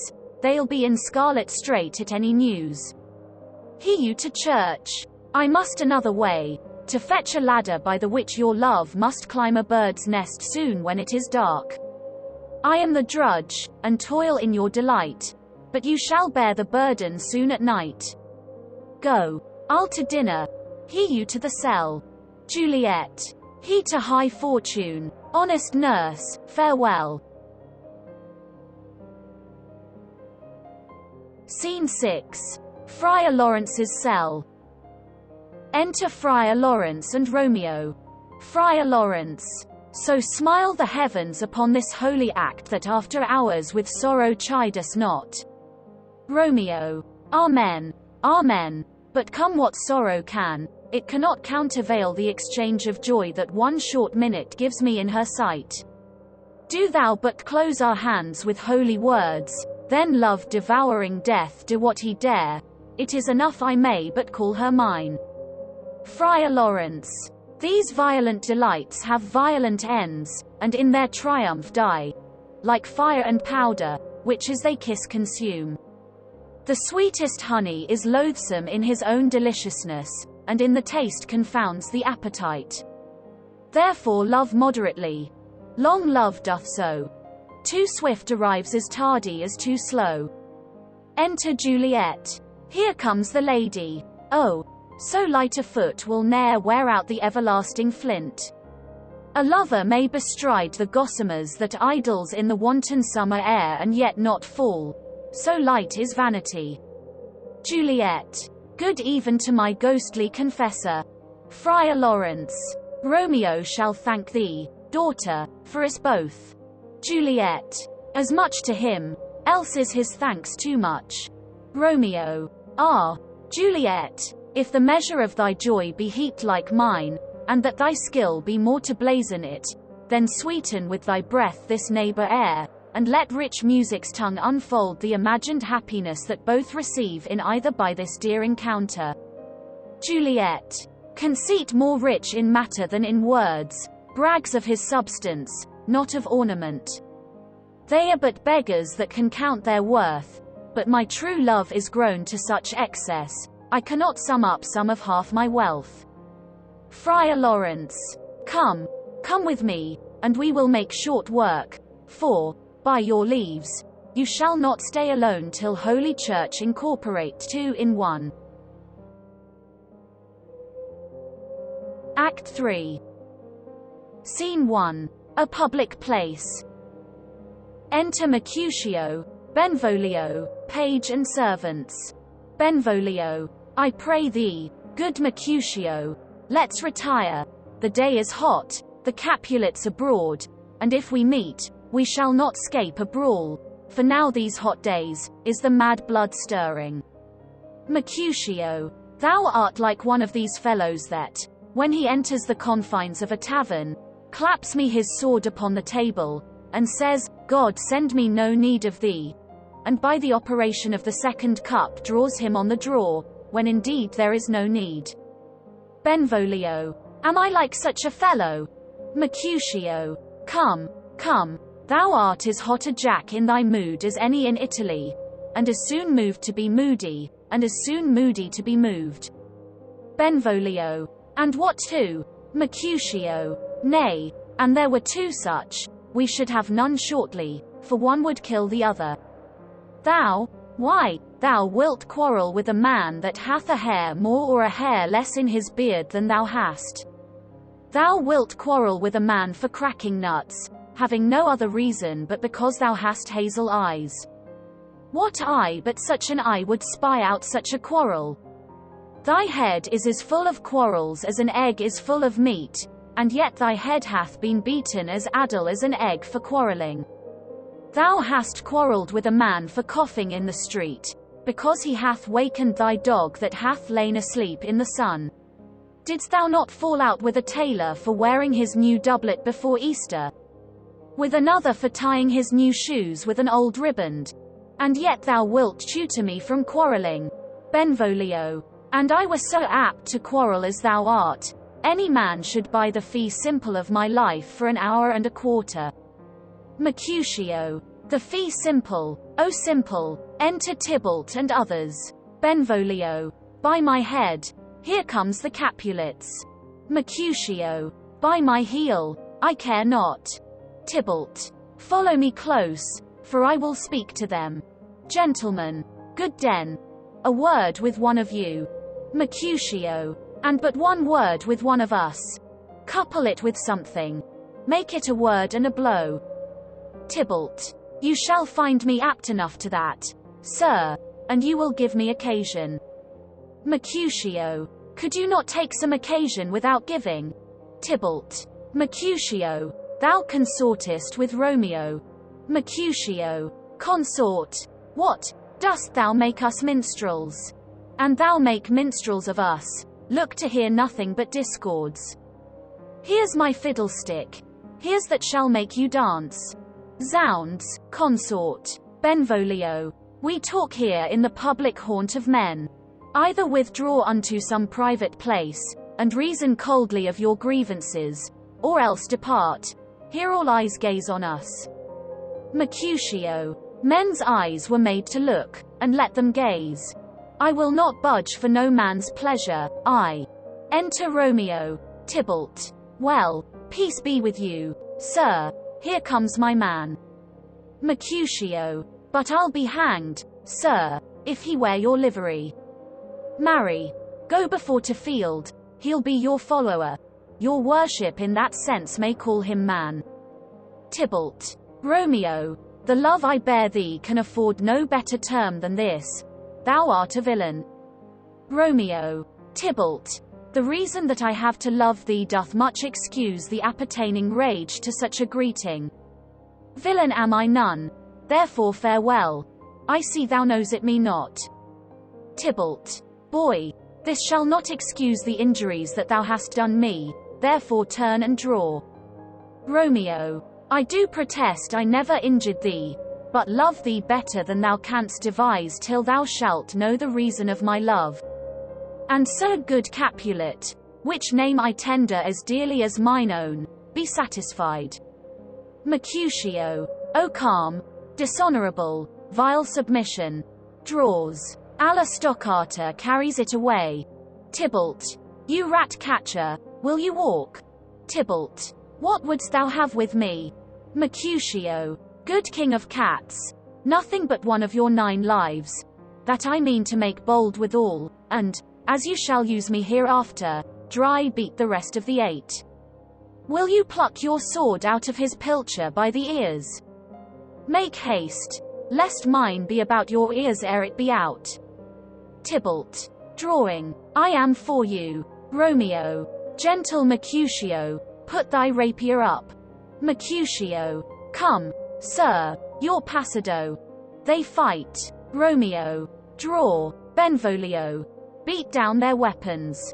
Gentlemen, for shame, forbear this outrage. Tybalt. Mercutio. The prince expressly hath forbid this bandying in Verona streets. Hold, Tybalt. Good Mercutio. Exeunt Tybalt with his partisans. Mercutio. I am hurt. A plague o both your houses. I am sped. Is he gone, and hath nothing? Benvolio. What, art thou hurt? Mercutio. A scratch, a scratch. Marry. 'Tis enough. Where is my page? Go villain, fetch a surgeon. Exit page. Romeo. Courage, man. The hurt cannot be much. Mercutio. No, 'tis not so deep as a well, nor so wide as a church door, but 'tis enough, 'twill serve. Ask for me tomorrow, and you shall find me a grave man. I am peppered, I warrant, for this world. A plague o both your houses. Zounds, a dog, a rat, a mouse, a cat, to scratch a man to death. A braggart, a rogue, a villain, that fights by the book of arithmetic. Why the devil came you between us? I was hurt under your arm. Romeo. I thought all for the best. Mercutio. Help me into some house, Benvolio, or I shall faint. A plague o both your houses. They have made worms meat of me. I have it, and soundly too. Your houses. Exeunt Mercutio and Benvolio. Romeo. This gentleman, the prince's near ally, my very friend, hath got his mortal hurt in my behalf. My reputation stained with Tybalt's slander, Tybalt, that an hour hath been my cousin.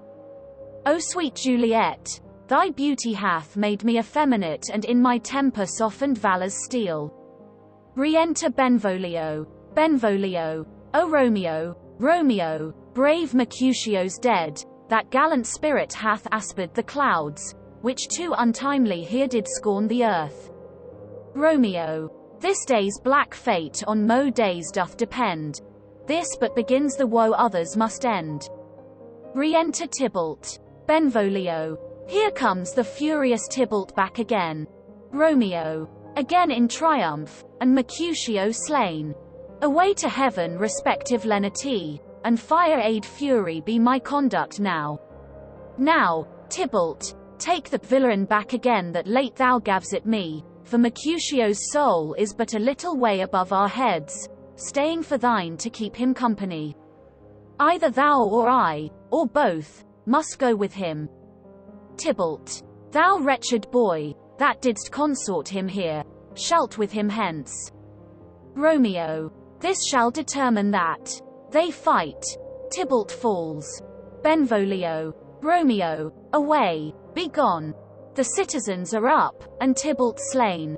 Stand not amazed. The prince will doom thee death if thou art taken. Hence, be gone, away. Romeo. Oh, I am fortune's fool. Benvolio. Why dost thou stay? Exit Romeo. Enter citizens. First citizen. Which way ran he that killed Mercutio? Tybalt. That murderer, which way ran he? Benvolio. There lies that Tybalt. First citizen. Up, sir, go with me. I charge thee in the prince's name obey. Enter prince, attended. Montague, Capulet, their wives and others. Prince. Where are the vile beginners of this fray? Benvolio. O noble prince, I can discover all the unlucky manage of this fatal brawl.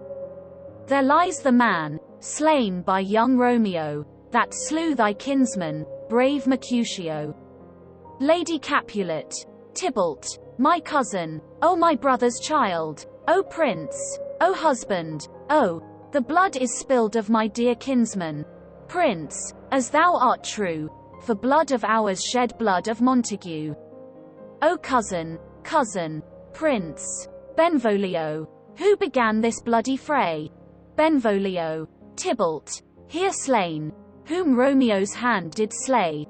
Romeo, that spoke him fair, bid him bethink how nice the quarrel was, and urged with all your high displeasure.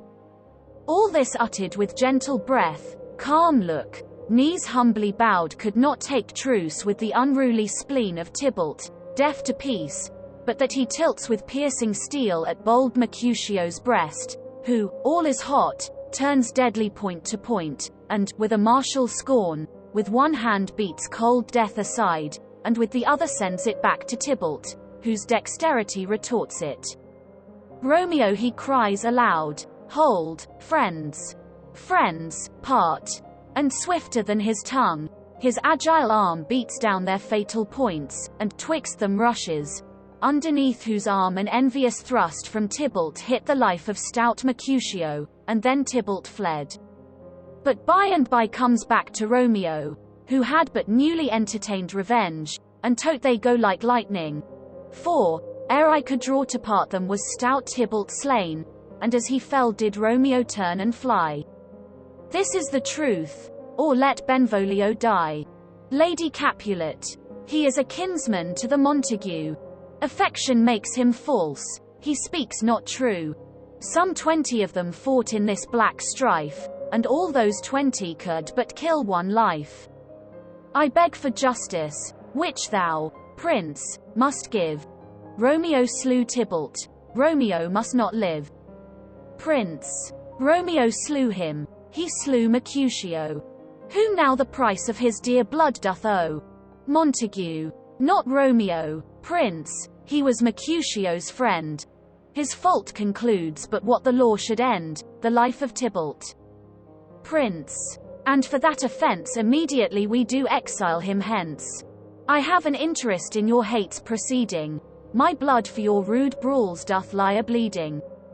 But I'll amerce you with so strong a fine that you shall all repent the loss of mine. I will be deaf to pleading and excuses, nor tears nor prayers shall purchase out abuses. Therefore use none. Let Romeo hence in hastia, else, when he is found, that hour is his last. Bear hence this body, and attend our will. Mercy but murders, pardoning those that kill. Scene 2. A room in Capulet's house. Enter Juliet. Juliet. Gallop apace, you fiery-footed steeds, towards Phoebus' lodging.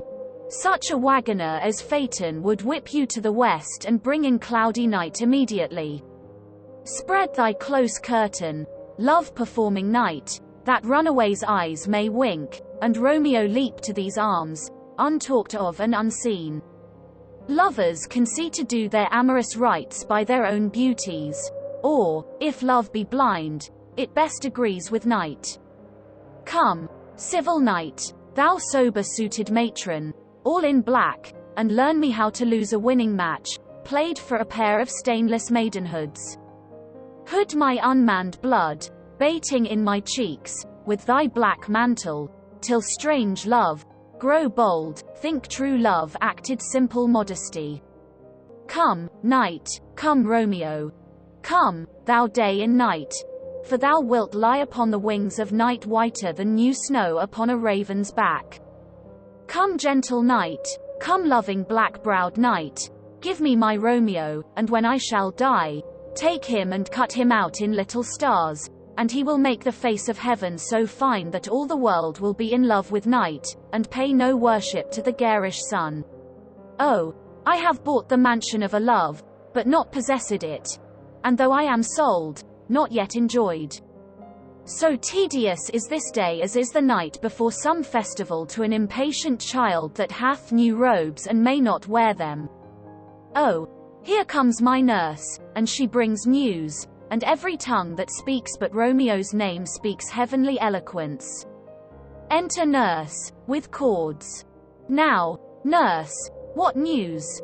What hast thou there? The cords that Romeo bid thee fetch. Nurse. The cords. Throws them down. Juliet. Me, what news? Why dost thou wring thy hands? Nurse. Ah, well a day. He's dead. He's dead. He's dead. We are undone, lady, we are undone. Alack the day, he's gone. He's killed, he's dead. Juliet. Can heaven be so envious? Nurse. Romeo can, though heaven cannot. Oh Romeo, Romeo, who ever would have thought it? Romeo. Juliet. What devil art thou, that dost torment me thus? This torture should be roared in dismal hell. Hath Romeo slain himself? Say thou but and that bare vowel I shall poison more than the death-darting eye of cockatrice.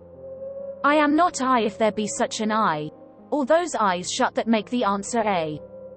If he be slain, say A, or if not, no. Brief sounds determine of my weal or woe. Nurse. I saw the wound, I saw it with mine eyes, God save the mark, here on his manly breast.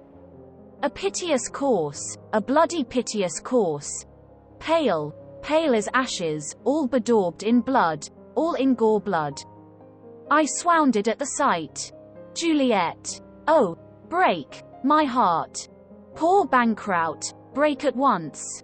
To prison, eyes, ne'er look on liberty. Vile earth to earth resign.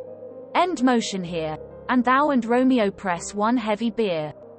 Nurse. O Tybalt, Tybalt, the best friend I had. O courteous Tybalt, honest gentleman, that ever I should live to see thee dead. Juliet. What storm is this that blows so contrary? Is Romeo slaughtered and is Tybalt dead? My dearest cousin, and my dearer lord. Then dreadful trumpet sound the general doom, for who is living, if those two are gone? Nurse. Tybalt is gone, and Romeo banished, Romeo that killed him, he is banished. Juliet. O God, did Romeo's hand shed Tybalt's blood? Nurse. It did, it did.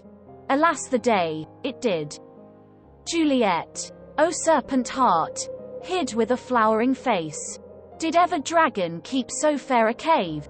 Beautiful tyrant, fiend angelical, dove-feathered raven, wolvish ravening lamb. Despised substance of divinest show. Just opposite to what thou justly seems it, a damned saint, an honorable villain. O nature, what hadst thou to do in hell when thou didst bower the spirit of a fiend in mortal paradise of such sweet flesh? Was ever book containing such vile matter so fairly bound? Oh, that deceit should dwell in such a gorgeous palace. Nurse. There's no trust, no faith, no honesty in men. All perjured, all forsworn, all naught, all dissemblers. Ah, where's my man? Give me some aqua vitae. These griefs, these woes, these sorrows make me old. Shame come to Romeo, Juliet. Blistered be thy tongue for such a wish. He was not born to shame. Upon his brow shame is assured to sit, for 'tis a throne where honor may be crowned sole monarch of the universal earth. Oh, what a beast was I to chide at him. Nurse. Will you speak well of him that killed your cousin? Juliet. Shall I speak ill of him that is my husband? Ah, poor my lord. What tongue shall smooth thy name, when I thy 3 hours wife have mangled it? But wherefore, villain, didst thou kill my cousin? That villain cousin would have killed my husband. Back, foolish tears, back to your native spring. Your tributary drops belong to woe, which you mistaking offer up to joy. My husband lives, that Tybalt would have slain, and Tybalt's dead, that would have slain my husband. All this is comfort. Wherefore weep I then? Some word there was, worser than Tybalt's death, that murdered me.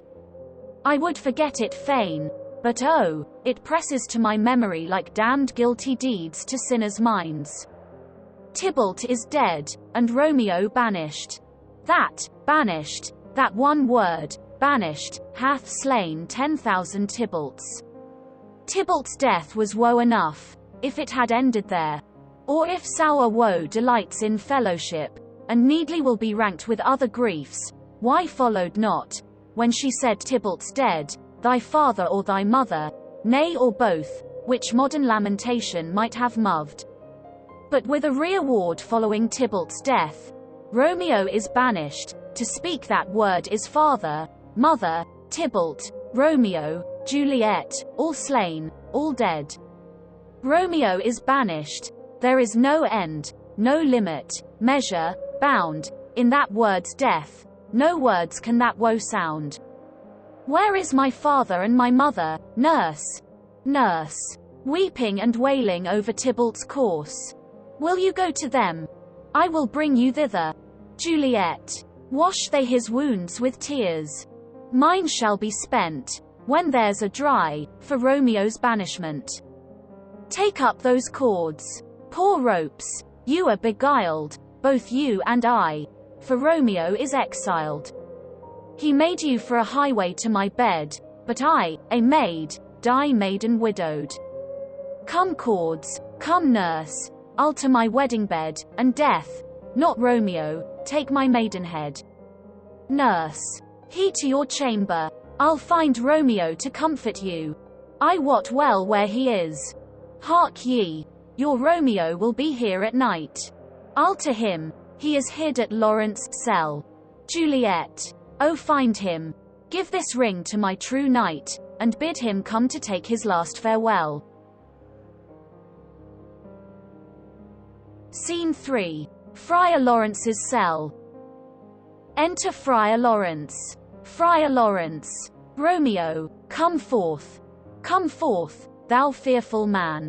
Affliction is enamoured of thy parts, and thou art wedded to calamity. Enter Romeo. Romeo. Father, what news? What is the prince's doom? What sorrow craves acquaintance at my hand, that I yet know not? Friar Lawrence. Too familiar is my dear son with such sour company. I bring thee tidings of the prince's doom. Romeo. What less than doomsday is the prince's doom? Friar Lawrence. A gentler judgment vanished from his lips, not body's death, but body's banishment. Romeo. Ha, banishment. Be merciful, say death. For exile hath more terror in his look, much more than death. Do not say banishment. Friar Lawrence. Hence from Verona art thou banished. Be patient, for the world is broad and wide. Romeo. There is no world without Verona walls, but purgatory, torture, hell itself.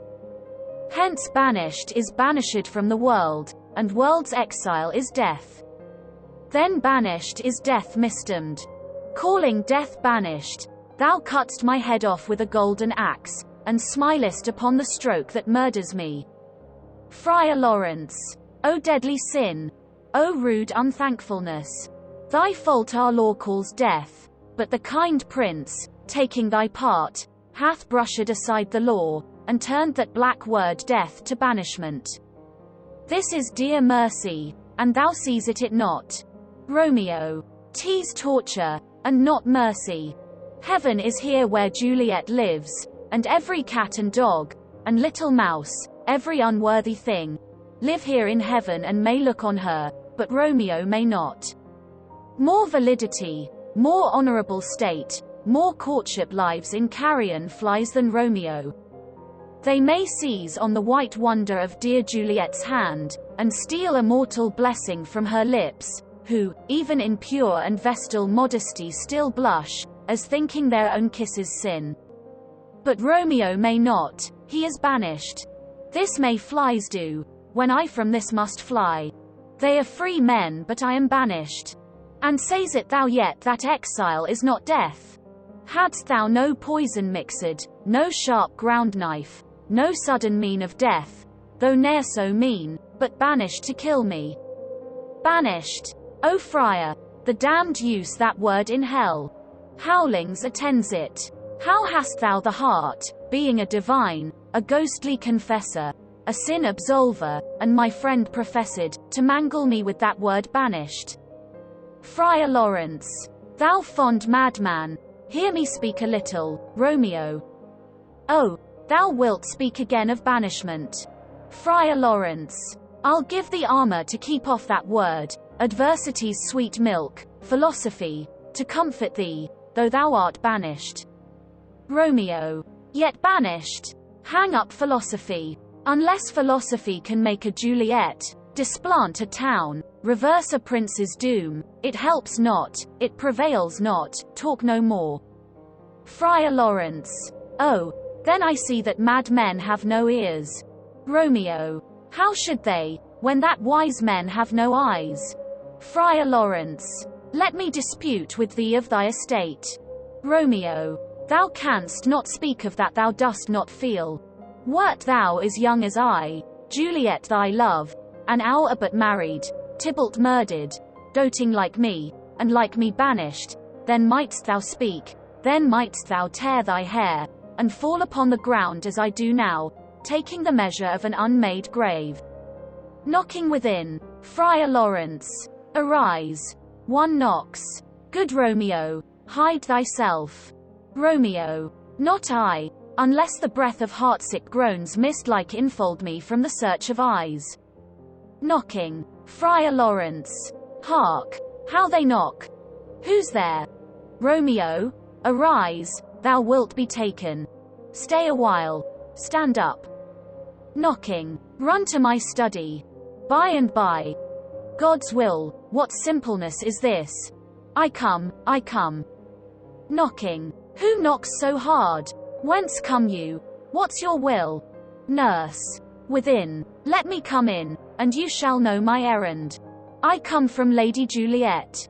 Friar Lawrence. Welcome then. Enter nurse. Nurse. O holy friar. Oh. Tell me, holy friar, where is my lady's lord? Where's Romeo? Friar Lawrence. There on the ground, with his own tears made drunk. Nurse. Oh, he is even in my mistress' case. Just in her case. O woeful sympathy, piteous predicament. Even so lies she, blubbering and weeping, weeping and blubbering. Stand up, stand up, stand, and you be a man. For Juliet's sake, for her sake, rise and stand. Why should you fall into so deep an oh? Romeo. Nurse. Nurse. Ah sir, death's the end of all. Romeo. Spakest thou of Juliet? How is it with her? Doth not she think me an old murderer? Now I have stained the childhood of our joy with blood, removed but little from her own. Where is she? And how doth she? And what says my concealed lady to our cancelled love? Nurse. Oh, she says nothing, sir, but weeps and weeps, and now falls on her bed, and then starts up, and Tybalt calls, and then on Romeo cries, and then down falls again. Romeo. As if that name, shot from the deadly level of a gun, did murder her, as that name's cursed hand murdered her kinsman. Oh, tell me, friar, tell me, in what vile part of this anatomy doth my name lodge? Tell me, that I may sack the hateful mansion. Drawing his sword, Friar Lawrence, hold thy desperate hand. Art thou a man? Thy form cries out thou art. Thy tears are womanish. Thy wild acts denote the unreasonable fury of a beast. Unseemly woman in a seeming man, and ill-beseeming beast in seeming both. Thou hast amazed me. By my holy order, I thought thy disposition better tempered. Hast thou slain Tybalt? Wilt thou slay thyself? And slay thy lady, that in thy life lives, by doing damned hate upon thyself? Why railst thou on thy birth, the heaven and earth? Since birth, and heaven and earth, all three do meet in thee at once, which thou at once wouldst lose. Fie, fie, thou shams at thy shape, thy love, thy wit, which, like a usurer, abounds it in all, and usest none in that true use indeed which should bedeck thy shape, thy love, thy wit. Thy noble shape is but a form of wax, digressing from the valor of a man, thy dear love sworn but hollow perjury, killing that love which thou hast vowed to cherish, thy wit, that ornament to shape and love, misshapen in the conduct of them both, like powder in a skilless soldier's flask, is set afire by thine own ignorance, and thou dismembered with thine own defense. What? Rouse thee, man. Thy Juliet is alive, for whose dear Sake thou wast but lately dead. There art thou happy. Tybalt would kill thee, but thou slews it Tybalt. There art thou happy. The law that threatened death becomes thy friend, and turns it to exile. There art thou happy. A pack of blessings light upon thy back. Happiness courts thee in her best array. But like a misshaped and sullen wench, thou putt'st up thy fortune and thy love. Take heed, for such die miserable. Go, get thee to thy love as was decreed, ascend her chamber, hence and comfort her. But look thou stay not till the watch be set, for then thou canst not pass to Mantova, where thou shalt live till we can find a time to blaze your marriage, reconcile your friends, beg pardon of the prince, and call thee back with 20,000 times more joy than thou went forth in lamentation. Go before, nurse, commend me to thy lady, and bid her hasten all the house to bed, which heavy sorrow makes them apt unto. Romeo is coming. Nurse. O Lord, I could have stayed here all the night to hear good counsel. Oh, what learning is! My lord, I'll tell my lady you will come. Romeo. Do so, and bid my sweet prepare to chide. Nurse. Here, sir. A ring she bid me give you, sir. He you. Make haste, for it grows very late. Exit. Romeo. How well my comfort is revived by this. Friar Lawrence. Go hence, good night, and here stands all your state. Either be gone before the watch be set, or by the break of day disguised from hence. Sojourn in Mantova. I'll find out your man, and he shall signify from time to time every good hap to you that chances here. Give me thy hand. 'Tis late. Farewell, good night. Romeo. But that a joy past joy calls out on me, it were a grief so brief to part with thee. Farewell. Scene 4. A room in Capulet's house. Enter Capulet, Lady Capulet and Paris. Capulet. Things have fallen out, sir. so unluckily that we have had no time to move our daughter. Look you, she loved her kinsman Tybalt dearly, and so did I. Well, we were born to die. 'Tis very late. She'll not come down tonight, I promise you, but for your company, I would have been abed an hour ago.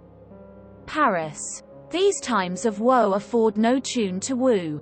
Madam, good night. Commend me to your daughter, Lady Capulet. I will, and know her mind early tomorrow. Tonight she's mewed up to her heaviness. Capulet. Sir Paris, I will make a desperate tender of my child's love. I think she will be ruled in all respects by me. Nay more, I doubt it not. Wife, go you to her ere you go to bed, acquaint her here of my son Paris' love, and bid her, mark you me, on Wednesday next, but, soft, what day is this? Paris. Monday, my lord. Capulet. Monday. Ha, ha, well, Wednesday is too soon. A Thursday let it be. A Thursday, tell her, she shall be married to this noble earl. Will you be ready? Do you like this haste? We'll keep no great ado, a friend or two. For, hark you, Tybalt being slain so late, it may be thought we held him carelessly, being our kinsman, if we revel much. Therefore we'll have some 6 friends, and there an end. But what say you to Thursday? Paris. My lord, I would that Thursday were tomorrow. Capulet. Well, get you gone. A Thursday be it then. Go you to Juliet ere you go to bed, prepare her, wife, against this wedding day. Farewell, my lord. Light to my chamber, ho. Afore me, it is so very very late that we may call it early by and by. Good night. Scene 5. An open gallery to Juliet's chamber, overlooking the garden. So shall you feel the loss, Juliet? Wilt thou be gone? It is not yet near day. It was the nightingale, and not the lark, that pierced the fearful hollow of thine ear. Nightly she sings on yond pomegranate tree. Believe me, love, it was the nightingale. Romeo. It was the lark, the herald of the morn, no nightingale. Look, love, what envious streaks do lace the severing clouds in yonder east. Night's candles are burnt out, and jocund day stands tiptoe on the misty mountain tops. I must be gone and live, or stay and die. Juliet. Yond light is not daylight, I know it, I. It is some meteor that the sun exhales to be to thee this night a torchbearer and light thee on thy way to Mantova. Therefore stay yet, thou needs it not to be gone. Romeo. Let me be ta'en, let me be put to death, I am content, so thou wilt have it so. I'll say yon grey is not the morning's eye, tease but the pale reflex of Cynthia's brow. Nor that is not the lark whose notes do beat the vaulty heaven so high above our heads. I have more care to stay than will to go. Come, death, and welcome. Juliet wills it so. How is't, my soul?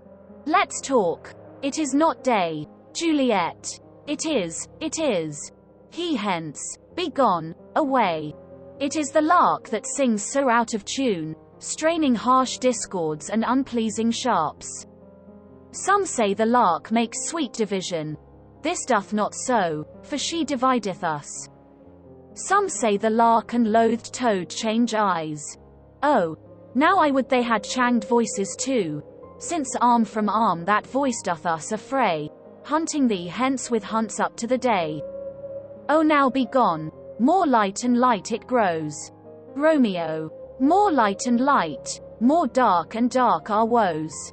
Enter nurse. Nurse. Madam. Juliet. Nurse. Nurse. Your lady mother is coming to your chamber. The day is broke, be wary, look about. Exit. Juliet. Then, window, let day in, and let life out. Romeo. Farewell. Farewell. One kiss, and I'll descend. Descends. Juliet. Art thou gone so? Love, Lord, a husband, friend, I must hear from thee every day in the hour, for in a minute there are many days. Oh, by this count I shall be much in years ere I again behold my Romeo. Romeo, farewell, I will omit no opportunity that may convey my greetings, love, to thee. Juliet, O thinkest thou we shall ever meet again? Romeo, I doubt it not, and all these woes shall serve for sweet discourses in our time to come. Juliet, O God, I have an ill-divining soul. Methinks I see thee, now thou art so low, as one dead in the bottom of a tomb. Either my eyesight fails, or thou look'st pale, Romeo, and trust me, love, in my eye so do you. Dry sorrow drinks our blood. Adieu, adieu, exit below, Juliet. O fortune, fortune, all men call thee fickle. If thou art fickle, what dost thou with him that is renowned for faith? Be fickle, fortune. For then, I hope thou wilt not keep him long but send him back. Lady Capulet. Within. Ho, daughter, are you up? Juliet. Who is that calls? Is it my lady mother? Is she not down so late, or up so early? What unaccustomed cause procures her hither? Enter Lady Capulet. Lady Capulet. Why, how now, Juliet? Juliet. Madam, I am not well. Lady Capulet. Evermore weeping for your cousin's death. What, wilt thou wash him from his grave with tears? And if thou couldst not make him live. Therefore have done. Some grief shows much of love, but much of grief shows still some want of wit. Juliet. Yet let me weep for such a feeling loss. Lady Capulet. So shall you feel the loss, but not the friend which you weep for. Juliet. Feeling so the loss, I cannot choose but ever weep the friend. Lady Capulet. Well, girl, thou weepst not so much for his death as that the villain lives which slaughtered him. Juliet. What villain, madam? Lady Capulet. That same villain Romeo. Juliet. Villain, and he be many miles asunder. God pardon him. I do, with all my heart. And yet no man like he doth grieve my heart. Lady Capulet. That is because the traitor murderer lives. Juliet. Madam, from the reach of these my hands. Would none but I might venge my cousin's death. Lady Capulet. We will have vengeance for it, fear thou not. Then weep no more. I'll send to one in Mantova, where that same banished runagate doth live, shall give him such an unaccustomed dram that he shall soon keep Tybalt company, and then I hope thou wilt be satisfied. Juliet. Indeed I never shall be satisfied with Romeo till I behold him dead. Is my poor heart so for a kinsman vexed? Madam, if you could find out but a man to bear a poison, I would temper it, that Romeo should upon receipt thereof, soon sleep in quiet. Oh, how my heart abhors to hear him named, and cannot come to him, to wreak the love I bore my cousin upon his body that hath slaughtered him. Lady Capulet. Find thou the means, and I'll find such a man. But now I'll tell thee joyful tidings, girl. Juliet. And joy comes well in such a needy time. What are they, I beseech your ladyship? Lady Capulet. Well, well, thou hast a careful father, child. One who to put thee from thy heaviness, hath sorted out a sudden day of joy, that thou expects not, nor I looked not for. Juliet. Madam, in happy time. What day is that? Lady Capulet. Marry, my child, early next Thursday morn the gallant, young, and noble gentleman, the county Paris, at St. Peter's Church, shall happily make thee there a joyful bride. Juliet. Now by St. Peter's Church, and Peter too, he shall not make me there a joyful bride. I wonder at this haste, that I must wed ere he that should be husband comes to woo. I pray you tell my lord and father, Madam, I will not marry yet, and when I do, I swear it shall be Romeo, whom you know I hate, rather than Paris. These are news indeed. Lady Capulet. Here comes your father.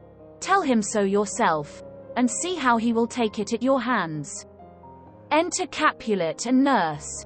Capulet. When the sun sets, the air doth drizzle dew, but for the sunset of my brother's son it rains downright. How now? A conduit, girl, what, still in tears? Evermore showering, in one little body thou counterfeits a bark, a sea, a wind. For still thy eyes, which I may call the sea, do ebb and flow with tears. The bark thy body is, sailing in this salt flood, the winds, thy sighs, who raging with thy tears and they with them, without a sudden calm will overset thy tempest-tossed body. How now, wife? Have you delivered to her our decree? Lady Capulet. Sir. But she will none, she gives you thanks. I would the fool were married to her grave. Capulet. Soft. Take me with you, wife. How, will she none? Doth she not give us thanks? Is she not proud? Doth she not count her blessed, unworthy as she is, that we have wrought so worthy a gentleman to be her bridegroom?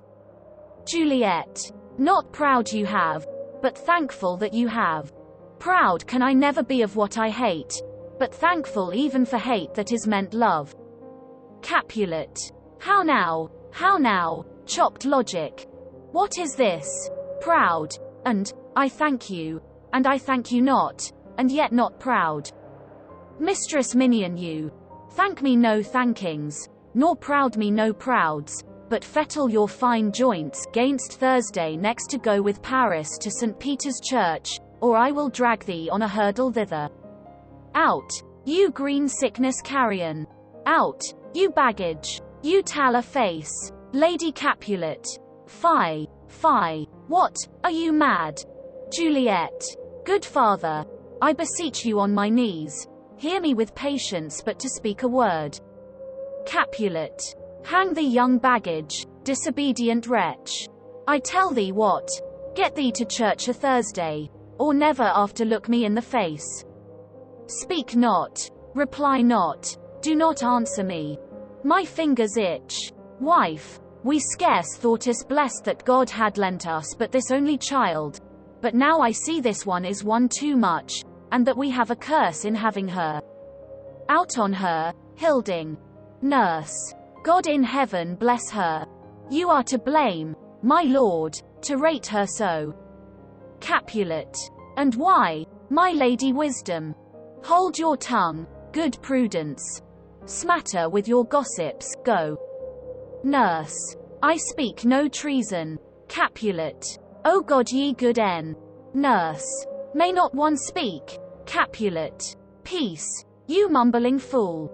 Utter your gravity o'er a gossip's bowl, for here we need it not. Lady Capulet. You are too hot. Capulet. God's bread, it makes me mad.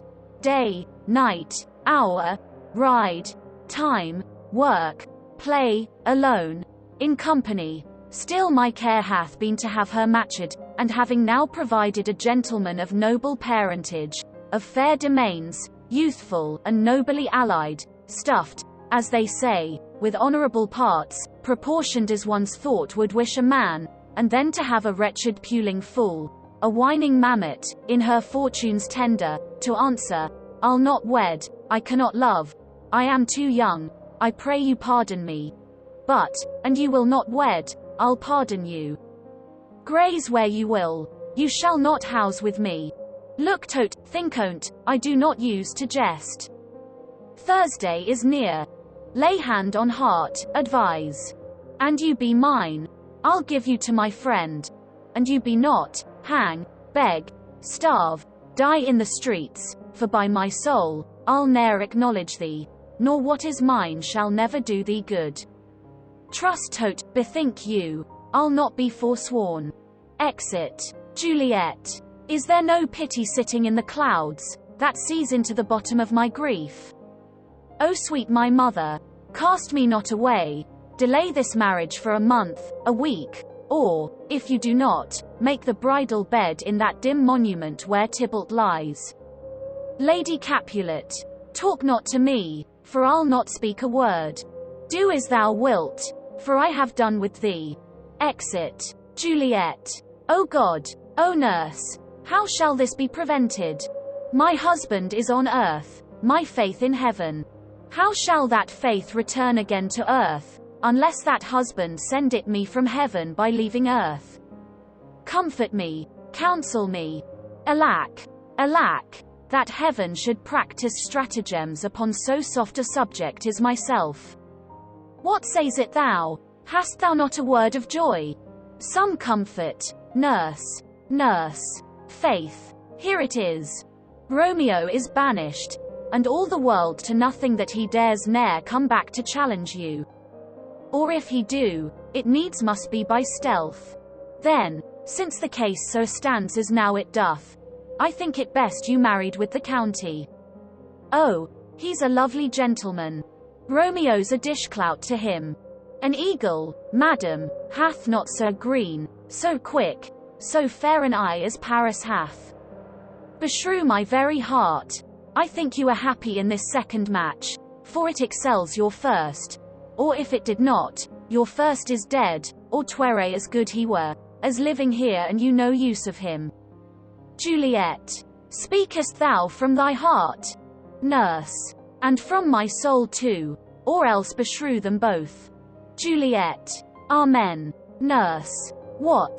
Juliet. Well, thou hast comforted me marvellous much. Go in, and tell my lady I am gone, having displeased my father, to Lawrence' cell, to make confession and to be absolved.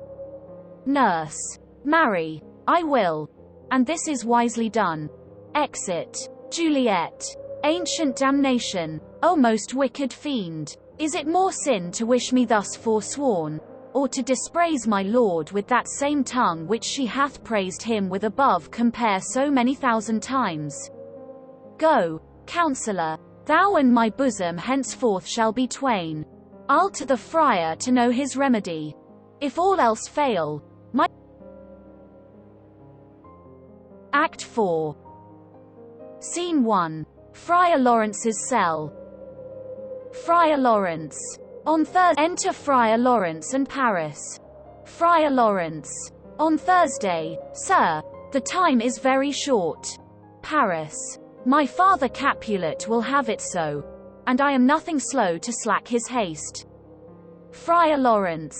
You say you do not know the lady's mind. Uneven is the course. I like it not. Paris. Immoderately she weeps for Tybalt's death, and therefore have I little talked of love, for Venus smiles not in a house of tears. Now, sir, her father counts it dangerous that she do give her sorrow so much sway, and in his wisdom, hastes our marriage, to stop the inundation of her tears, which, too much minded by herself alone, may be put from her by society. Now do you know the reason of this haste? Friar Lawrence. Aside. I would I knew not why it should be slowed. Look, sir, here comes the lady toward my cell. Enter Juliet. Paris. Happily met, my lady and my wife. Juliet. That may be, sir, when I may be a wife. Paris. That may be, must be, love, on Thursday next. Juliet. What must be shall be. Friar Lawrence. That's a certain text. Paris. Come you to make confession to this father? Juliet. To answer that, I should confess to you. Paris. Do not deny to him that you love me. Juliet. I will confess to you that I love him. Paris. So will ye, I am sure, that you love me. Juliet. If I do so, it will be of more price, being spoke behind your back than to your face. Paris. Poor soul, thy face is much abassed with tears. Juliet. The tears have got small victory by that, for it was bad enough before their spite. Paris. Thou wrong'st it more than tears with that report. Juliet. That is no slander, sir, which is a truth, and what I spake, I spake it to my face. Paris. Thy face is mine, and thou hast slandered it. Juliet. It may be so, for it is not mine own. Are you at leisure, Holy Father, now, or shall I come to you at evening mass? Friar Lawrence. My leisure serves me, pensive daughter, now. My lord, we must entreat the time alone. Paris. God shield I should disturb devotion. Juliet. On Thursday early will I rouse ye. Till then, adieu, and keep this holy kiss. Exit. Juliet. Oh, shut the door, and when thou hast done so, come weep with me, past hope, past cure, past help. Friar Lawrence. O Juliet, I already know thy grief. It strains me past the compass of my wits. I hear thou must, and nothing may prorogue it, on Thursday next be married to this county. Juliet. Tell me not, friar, that thou hears it of this, unless thou tell me how I may prevent it. If in thy wisdom, thou canst give no help, do thou but call my resolution wise, and with this knife I'll help it presently. God joined my heart and Romeo's, thou our hands, and ere this hand, by thee to Romeo's sealed, shall be the label to another deed, or my true heart with treacherous revolt turn to another, this shall slay them both. Therefore, out of thy long experienced time, give me some present counsel, or behold, twixt my extremes and me this bloody knife shall play the empire, arbitrating that which the commission of thy years and art could to no issue of true honor bring. Be not so long to speak. I long to die, if what thou speakst speak not of remedy. Friar Lawrence. Hold, daughter, I do spy a kind of hope, which craves as desperate in execution as that is desperate which we would prevent. If, rather than to marry County Paris thou hast the strength of will to slay thyself, then is it likely thou wilt undertake a thing like death to chide away this shame, that copsed with death himself to scape from it. And if thou darst, I'll give thee remedy. Juliet. Oh, bid me leap, rather than marry Paris, from off the battlements of yonder tower, or walk in thievish ways, or bid me lurk where serpents are. Chain me with roaring bears, or hide me nightly in a charnel house, o'er covered quite with dead men's rattling bones, with reeky shanks and yellow chapless skulls. Or bid me go into a new-made grave, and hide me with a dead man in his shroud, things that, to hear them told, have made me tremble, and I will do it without fear or doubt, to live an unstained wife to my sweet love. Friar Lawrence. Hold then. Go home, be merry, give consent to marry Paris. Wednesday is tomorrow. Tomorrow night look that thou lie alone, let not thy nurse lie with thee in thy chamber. Take thou this vial, being then in bed, and this distilled liquor drink thou off, when presently through all thy veins shall run a cold and drowsy humour, for no pulse shall keep his native progress, but surcease. No warmth, no breath shall testify thou livest, the roses in thy lips and cheeks shall fade to pally ashes, thy eyes' windows fall, like death when he shuts up the day of life. Each part deprived of supple government, shall stiff and stark and cold appear like death. And in this borrowed likeness of shrunk death thou shalt continue 42 hours, and then awake as from a pleasant sleep. Now when the bridegroom in the morning comes to rouse thee from thy bed, there art thou dead. Then as the manner of our country is, in thy best robes, uncovered, on the bier, thou shalt be borne to that same ancient vault where all the kindred of the Capulets lie. In the meantime, against thou shalt awake, shall Romeo by my letters know our drift, and hither shall he come, and he and I will watch thy waking, and that very night shall Romeo bear thee hence to Mantova. And this shall free thee from this present shame, if no inconstant toy nor womanish fear abate thy valor in the acting it. Juliet. Give me, oh tell not me of fear. Friar Lawrence. Hold. Get you gone, be strong and prosperous in this resolve. I'll send a friar with speed to Mantova, with my letters to thy lord. Juliet. Love give me strength, and strength shall help afford. Scene 2. Hall in Capulet's house. Enter Capulet, Lady Capulet, nurse and servants. Capulet. So many guests invite is here a writ. Exit first servant. Sirrah, go hire me 20 cunning cooks. Second servant. You shall have none ill, sir, for I'll try if they can lick their fingers. Capulet. How canst thou try them so?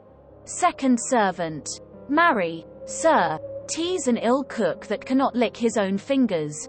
Therefore he that cannot lick his fingers goes not with me. Capulet. Go, begone. Exit second servant. We shall be much unfurnished for this time. What, is my daughter gone to Friar Lawrence? Nurse. Forsooth. Capulet. Well, he may chance to do some good on her. A peevish self-willed harlotry it is. Enter Juliet. Nurse. See where she comes from shrift with merry look. Capulet. How now, my headstrong? Where have you been gadding? Juliet. Where I have learnt me to repent the sin of disobedient opposition to you and your behests, and am enjoined by holy Lawrence to fall prostrate here, to beg your pardon. Pardon, I beseech you. Henceforward I am ever ruled by you. Capulet. Send for the county, go tell him of this. I'll have this knot knit up tomorrow morning. Juliet. I met the youthful lord at Lawrence' cell, and gave him what becommed love I might, not stepping o'er the bounds of modesty. Capulet. Why, I am glad on't. This is well. Stand up. This is as should be. Let me see the county. Marry. Go, I say, and fetch him hither. Now afore God, this reverend holy friar, all our whole city is much bound to him. Juliet. Nurse, will you go with me into my closet, to help me sort such needful ornaments as you think fit to furnish me tomorrow? Lady Capulet. No, not till Thursday. There is time enough. Capulet. Go, nurse, go with her. We'll to church tomorrow. Exeunt Juliet and nurse. Lady Capulet. We shall be short in our provision, 'tis now near night. Capulet. Tush, I will stir about, and all things shall be well, I warrant thee, wife. Go thou to Juliet, help to deck up her. I'll not to bed tonight, let me alone. I'll play the housewife for this once. What, ho! They are all forth. Well, I will walk myself to County Paris, to prepare him up against tomorrow. My heart is wondrous light since this same wayward girl is so reclaimed. Scene 3. Juliet's chamber. Enter Juliet and nurse. Juliet. Those attires are best. But, gentle nurse, I pray thee leave me to myself tonight. For I have need of many orisons to move the heavens to smile upon my state, which, well thou knows it, is cross and full of sin. Enter Lady Capulet. Lady Capulet. What, are you busy, ho? Need you my help? Juliet. No, madam. We have culled such necessaries as are behoveful for our state tomorrow. So please you, let me now be left alone, and let the nurse this night sit up with you, for I am sure you have your hands full all in this so sudden business. Lady Capulet. Good night. Get thee to bed and rest, for thou hast need. Exeunt Lady Capulet and nurse. Juliet. Farewell. God knows when we shall meet again. I have a faint cold fear thrills through my veins that almost freezes up the heat of life. I'll call them back again to comfort me. Nurse. What should she do here? My dismal scene I needs must act alone. Come, Vial. What if this mixture do not work at all? Shall I be married then tomorrow morning? No, no, this shall forbid it. Lie thou there. laying down her dagger. What if it be a poison, which the friar subtly hath ministered to have me dead, lest in this marriage he should be dishonored, because he married me before to Romeo? I fear it is. And yet methinks it should not, for he hath still been tried a holy man. How if, when I am laid into the tomb, I wake before the time that Romeo come to redeem me? There's a fearful point. Shall I not then be stifled in the vault, to whose foul mouth no healthsome air breathes in, and there die strangled ere my Romeo comes? Or, if I live, is it not very like, the horrible conceit of death and night, together with the terror of the place, as in a vault, an ancient receptacle, where for this many hundred years the bones of all my buried ancestors are packed, where bloody Tybalt, yet but green in earth, lies festering in his shroud, where, as they say, at some hours in the night spirits resort, alack, alack, is it not like that I, so early waking, what with loathsome smells, and shrieks like mandrakes torn out of the earth, that living mortals, hearing him, run mad? Oh, if I wake, shall I not be distraught, environed with all these hideous fears, and madly play with my forefathers' joints, and pluck the mangled Tybalt from his shroud, and, in this rage, with some great kinsman's bone, as with a club, dash out my desperate brains? Oh look, methinks I see my cousin's ghost seeking out Romeo that did spit his body upon a rapier's point. Stay, Tybalt, stay. Romeo, Romeo, Romeo, here's drink. I drink to thee. Scene 4. Hall in Capulet's house.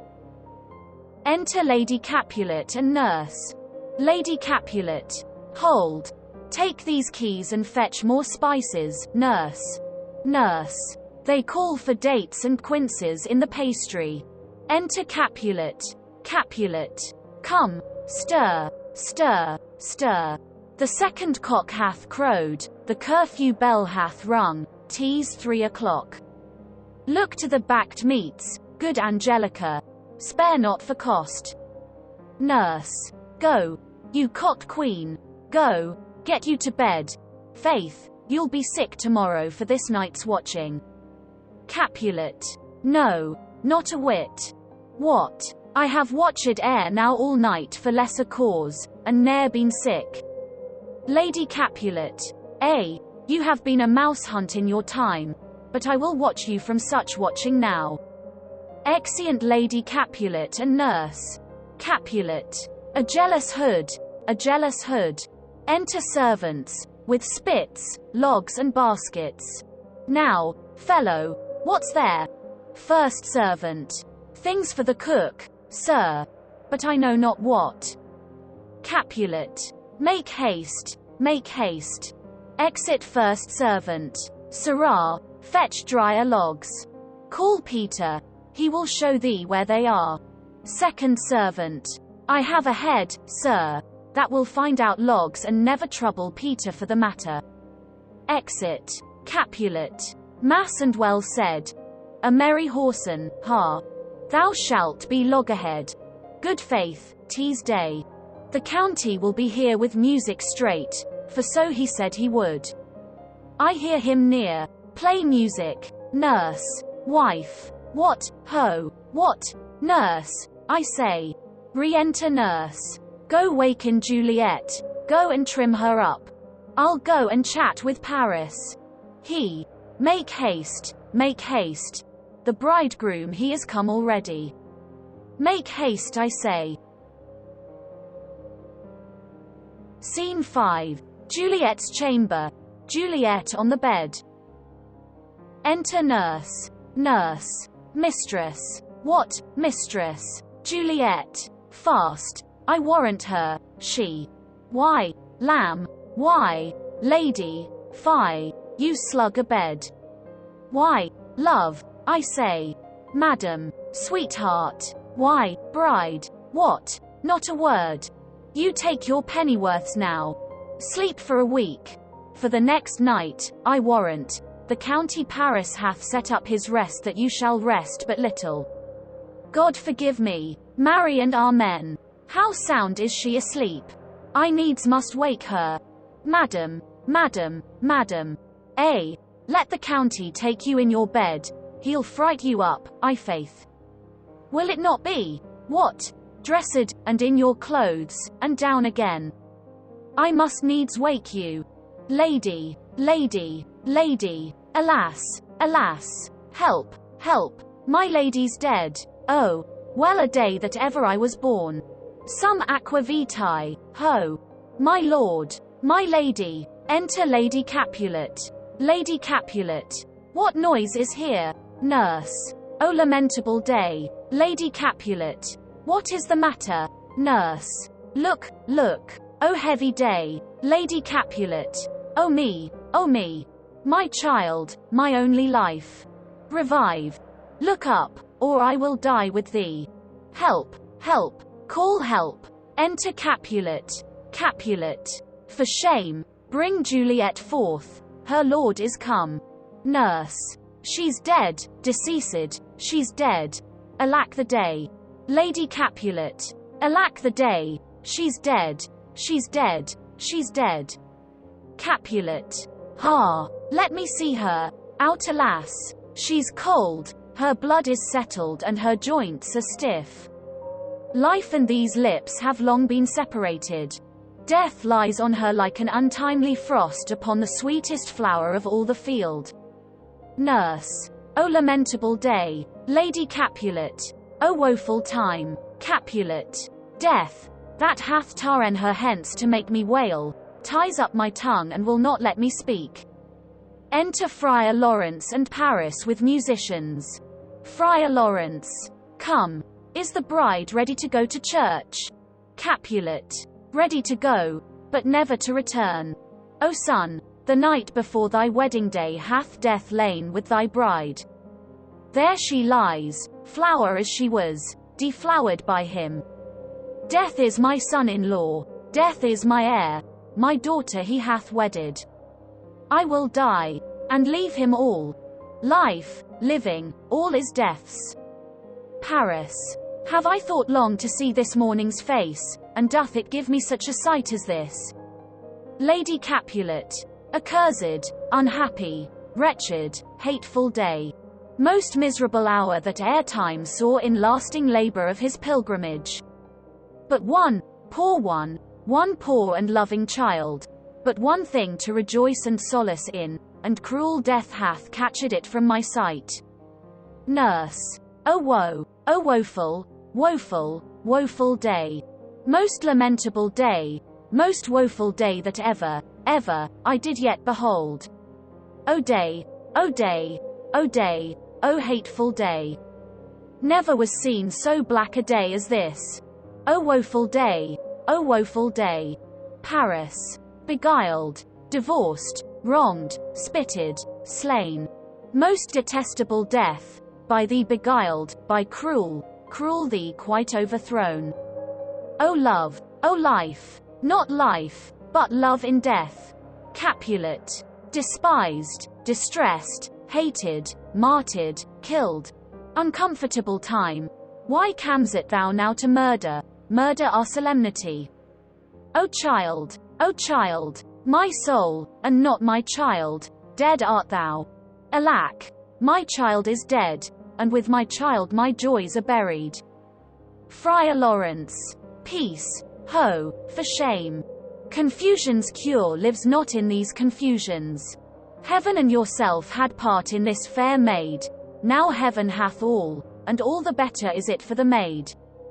Your part in her you could not keep from death, but heaven keeps his part in eternal life. The most you sought was her promotion, for it was your heaven she should be advanced, and weep ye now, seeing she is advanced above the clouds, as high as heaven itself. Oh, in this love, you love your child so ill that you run mad, seeing that she is well. She's not well married that lives married long, but she's best married that dies married young. Dry up your tears, and stick your rosemary on this fair corse, and, as the custom is, and in her best array bear her to church. For though fond nature bids us all lament, yet nature's tears are reason's merriment. Capulet. All things that we ordained festival turn from their office to black funeral, our instruments to melancholy bells, our wedding cheer to a sad burial feast, our solemn hymns to sullen dirges change, our bridal flowers serve for a buried corse, and all things change them to the contrary. Friar Lawrence. Sir, go you in, and, Madam, go with him, and go, Sir Paris, everyone prepare to follow this fair course unto her grave. The heavens do lower upon you for some ill. Move them no more by crossing their high will. Exeunt Capulet, Lady Capulet, Paris and Friar.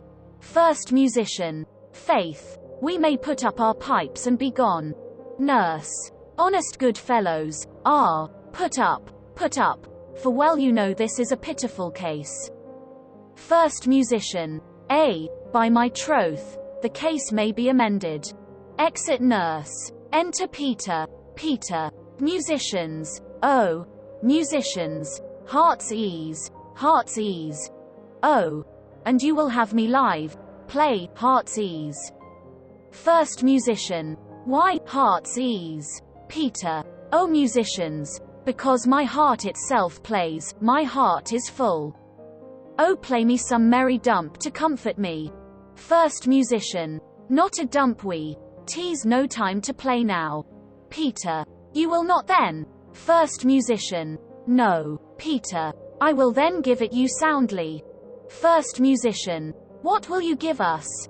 Peter. No money, on my faith, but the gleek. I will give you the minstrel. First Musician. Then will I give you the serving creature. Peter. Then will I lay the serving creature's dagger on your pate. I will carry no crotchets. I'll you. I'll you. Do you note me? First Musician. And you us and us, you note us. Second Musician. Pray you put up your dagger, and put out your wit. Peter. Then have at you with my wit. I will dry beat you with an iron wit, and put up my iron dagger. Answer me like men, when griping griefs the heart doth wound, and doleful dumps the mind oppress, then music with her silver sound. Why, silver sound? Why, music with her silver sound? What say you, Simon Catling?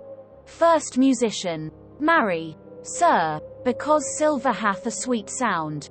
Peter. Prates. What say you, Hugh Rebeck? Second Musician. I say, silver sound, because musicians sound for silver. Peter. Prates too. What say you, James Soundpost? Third Musician. Faith, I know not what to say. Peter. Oh, I cry you mercy, you are the singer. I will say for you. It is music with her silver sound, because musicians have no gold for sounding. Then music with her silver sound with speedy help doth lend redress. Exit. First Musician. What a pestilent knave is this same. Second Musician. Hang him, Jack. Come, we'll in here, tarry for the mourners, and stay dinner. Act 5. Scene 1. Mantova. A street. Enter Romeo. Romeo. If I may trust the flattering eye of sleep, my dreams presage some joyful news at hand. My bosom's lord sits lightly in his throne, and all this day an unaccustomed spirit lifts me above the ground with cheerful thoughts. I dreamt my lady came and found me dead, strange dream, that gives a dead man leave to think, and breathed such life with kisses in my lips, that I revived, and was an emperor. Ah me, how sweet is love itself possessed, when but love's shadows are so rich in joy. Enter Balthazar. News from Verona. How now, Balthazar? Dost thou not bring me letters from the friar?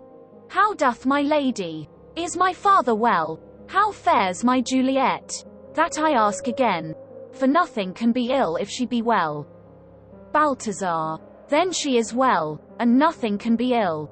Her body sleeps in Capel's monument, and her immortal part with angels' lives.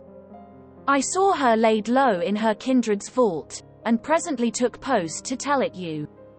Oh, pardon me for bringing these ill news, since you did leave it for my office, sir. Romeo. Is it even so? Then I defy you, stars. Thou knows it my lodging. Get me ink and paper, and hire post-horses. I will hence tonight. Balthazar. I do beseech you, sir, have patience. Your looks are pale and wild, and do import some misadventure. Romeo. Tush, thou art deceived. Leave me, and do the thing I bid thee do. Hast thou no letters to me from the friar? Balthazar. No, my good lord. Romeo. No matter, get thee gone, and hire those horses. I'll be with thee straight. Exit Balthazar. Well, Juliet, I will lie with thee tonight. Let's see for means. O mischief, thou art swift to enter in the thoughts of desperate men. I do remember an apothecary, and hereabouts he dwells, which late I noted in tattered weeds, with overwhelming brows, culling of simples, meager were his looks, sharp misery had worn him to the bones, and in his needy shop a tortoise hung, an alligator stuffed, and other skins of ill-shaped fishes, and about his shelves a beggarly account of empty boxes, green earthen pots, bladders, and musty seeds, remnants of packthread, and old cakes of roses were thinly scattered, to make up a show. Noting this penury, to myself I said, and if a man did need a poison now, whose sale is present death in Mantova, here lives a caitiff wretch would sell it him. Oh, this same thought did but forerun my need, and this same needy man must sell it me. As I remember, this should be the house. Being holiday, the beggar's shop is shut. What, ho, apothecary, enter apothecary, apothecary. Who calls so loud? Romeo. Come hither, man. I see that thou art poor. Hold, there is 40 ducats. Let me have a dram of poison. Such soon speeding gear as will disperse itself through all the veins, that the life-weary taker may fall dead, and that the trunk may be discharged of breath as violently as hasty powder furred doth hurry from the fatal cannon's womb. Apothecary. Such mortal drugs I have, but Mantova's law is death to any he that utters them. Romeo. Art thou so bare and full of wretchedness, and fears it to die? Famine is in thy cheeks, need and oppression starveth in thine eyes, contempt and beggary hangs upon thy back. The world is not thy friend, nor the world's law. The world affords no law to make thee rich. Then be not poor, but break it and take this. Apothecary. My poverty, but not my will consents. Romeo. I pay thy poverty, and not thy will. Apothecary. Put this in any liquid thing you will and drink it off. And, if you had the strength of 20 men, it would dispatch you straight. Romeo. There is thy gold, worse poison to men's souls, doing more murder in this loathsome world than these poor compounds that thou mayst not sell. I sell thee poison, thou hast sold me none. Farewell. Buy food, and get thyself in flesh. Come, cordial and not poison, go with me to Juliet's grave, for there must I use thee. Scene 2. Friar Lawrence's cell. Enter Friar John. Friar John. Holy Franciscan Friar. Brother, ho. Enter Friar Lawrence. Friar Lawrence. This same should be the voice of Friar John. Welcome from Mantova. What says Romeo? Or, if his mind be writ, give me his letter. Friar John. Going to find a barefoot brother out, one of our order, to associate me, here in this city visiting the sick, and finding him, the searchers of the town, suspecting that we both were in a house where the infectious pestilence did reign, sealed up the doors, and would not let us forth, so that my speed to Mantova there was stayed. Friar Lawrence. Who bare my letter then to Romeo? Friar John. I could not send it. Here it is again, nor get a messenger to bring it thee, so fearful were they of infection. Friar Lawrence. Unhappy fortune. By my brotherhood, the letter was not nice, but full of charge, of dear import, and the neglecting it may do much danger. Friar John. Go hence, get me an iron crow and bring it straight unto my cell. Friar John. Brother, I'll go and bring it thee. Exit. Friar Lawrence. Now must I to the monument alone. Within this 3 hours will fair Juliet wake. She will beshrew me much that Romeo hath had no notice of these accidents, but I will write again to Mantova, and keep her at my cell till Romeo come. Poor living corse, closeted in a dead man's tomb. Scene 3. A churchyard. In it a monument belonging to the Capulets. Enter Paris, and his page bearing flowers and a torch. Paris. Give me thy torch, boy. Hence and stand aloof. Yet put it out, for I would not be seen. Under yond yew tree lay thee all along, holding thy ear close to the hollow ground. So shall no foot upon the churchyard tread, being loose, unfirm, with digging up of graves, but thou shalt hear it.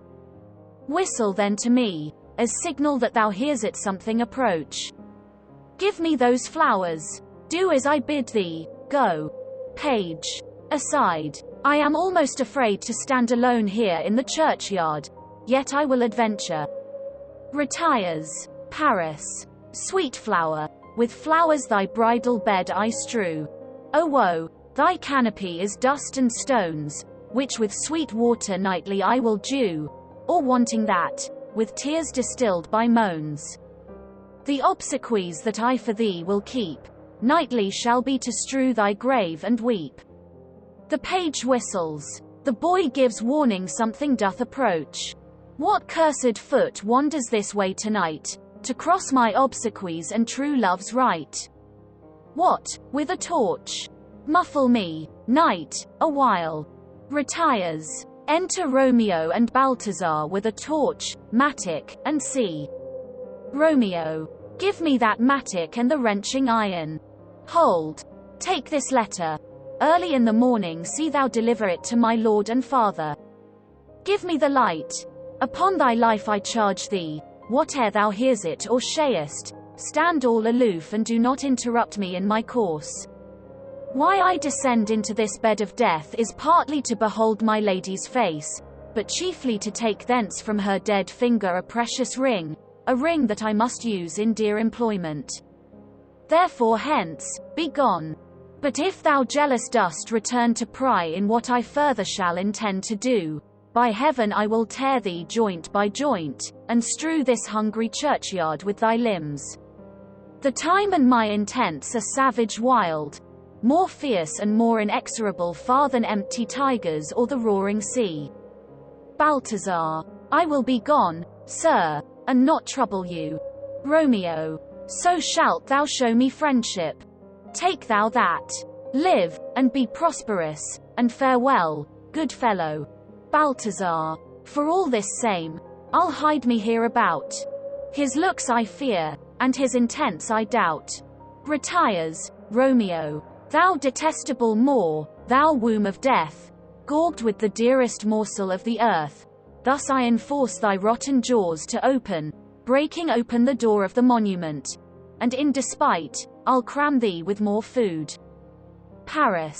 This is that banished haughty Montague that murdered my love's cousin, with which grief, it is supposed, the fair creature died, and here is come to do some villainous shame to the dead bodies.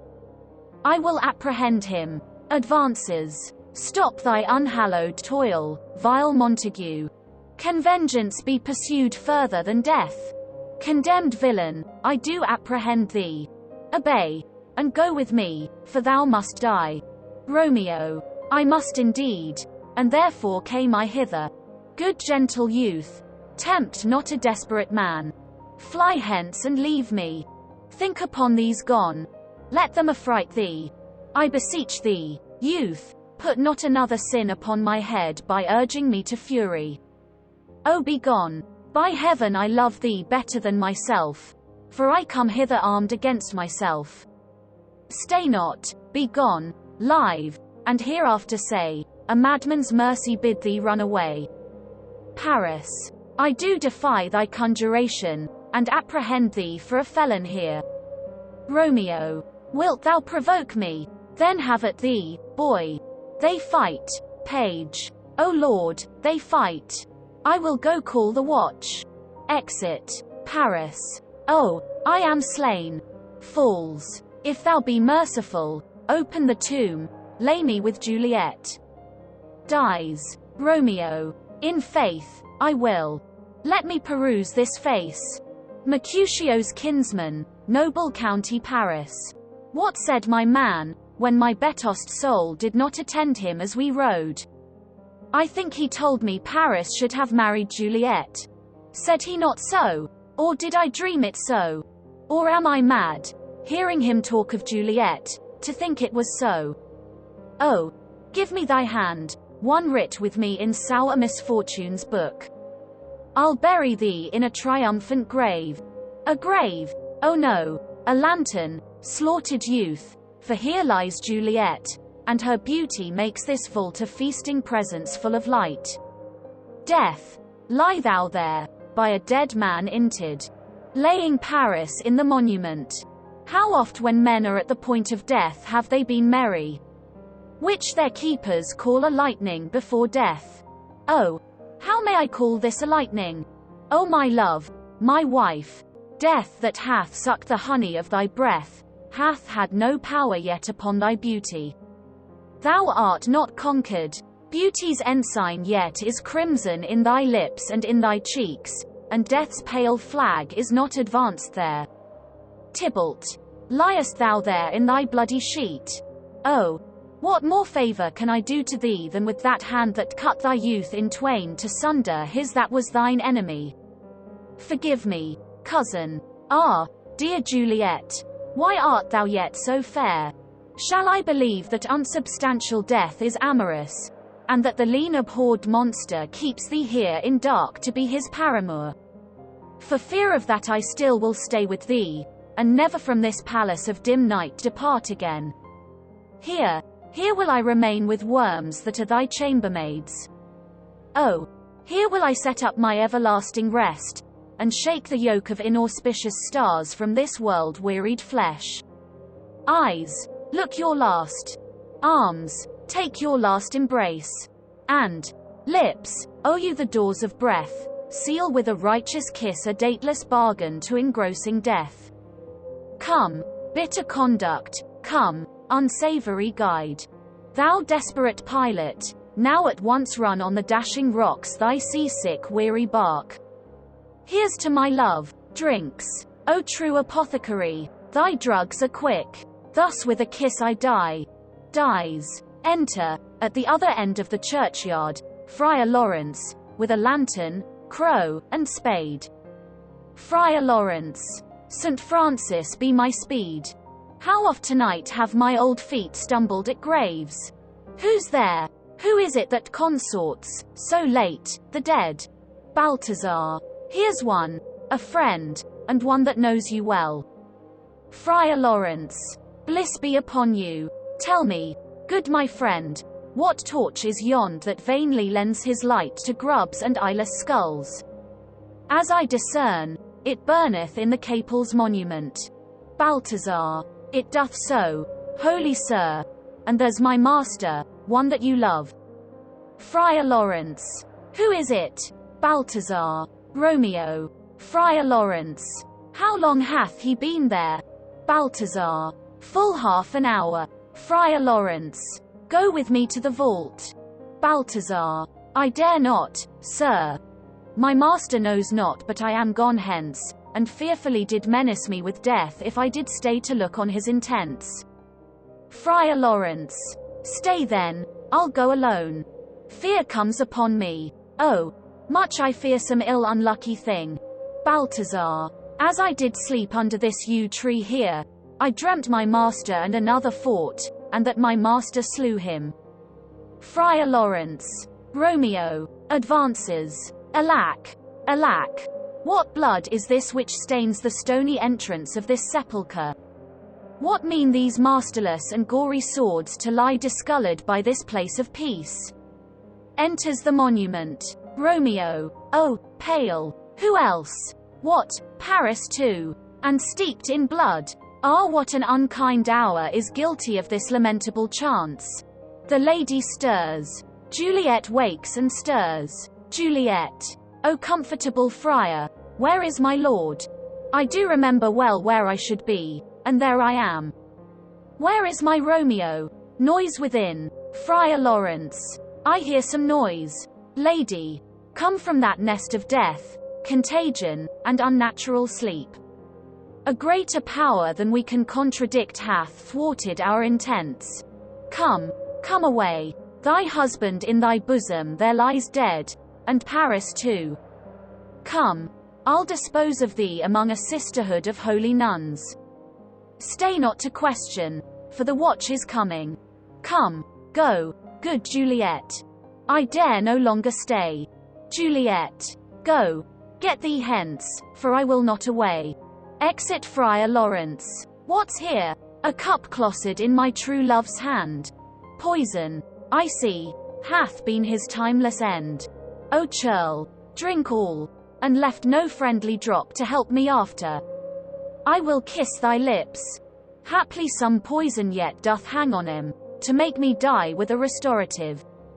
Kisses him. Thy lips are warm. First watch. Within. Lead. Boy. Which way? Juliet. Yea, noise. Then I'll be brief. O happy dagger. Snatching Romeo's dagger. This is thy sheath. Stabs herself. There rest, and let me die. Falls on Romeo's body and dies. Enter watch with the page of Paris. Page. This is the place. There, where the torch doth burn. First watch. The ground is bloody. Search about the churchyard.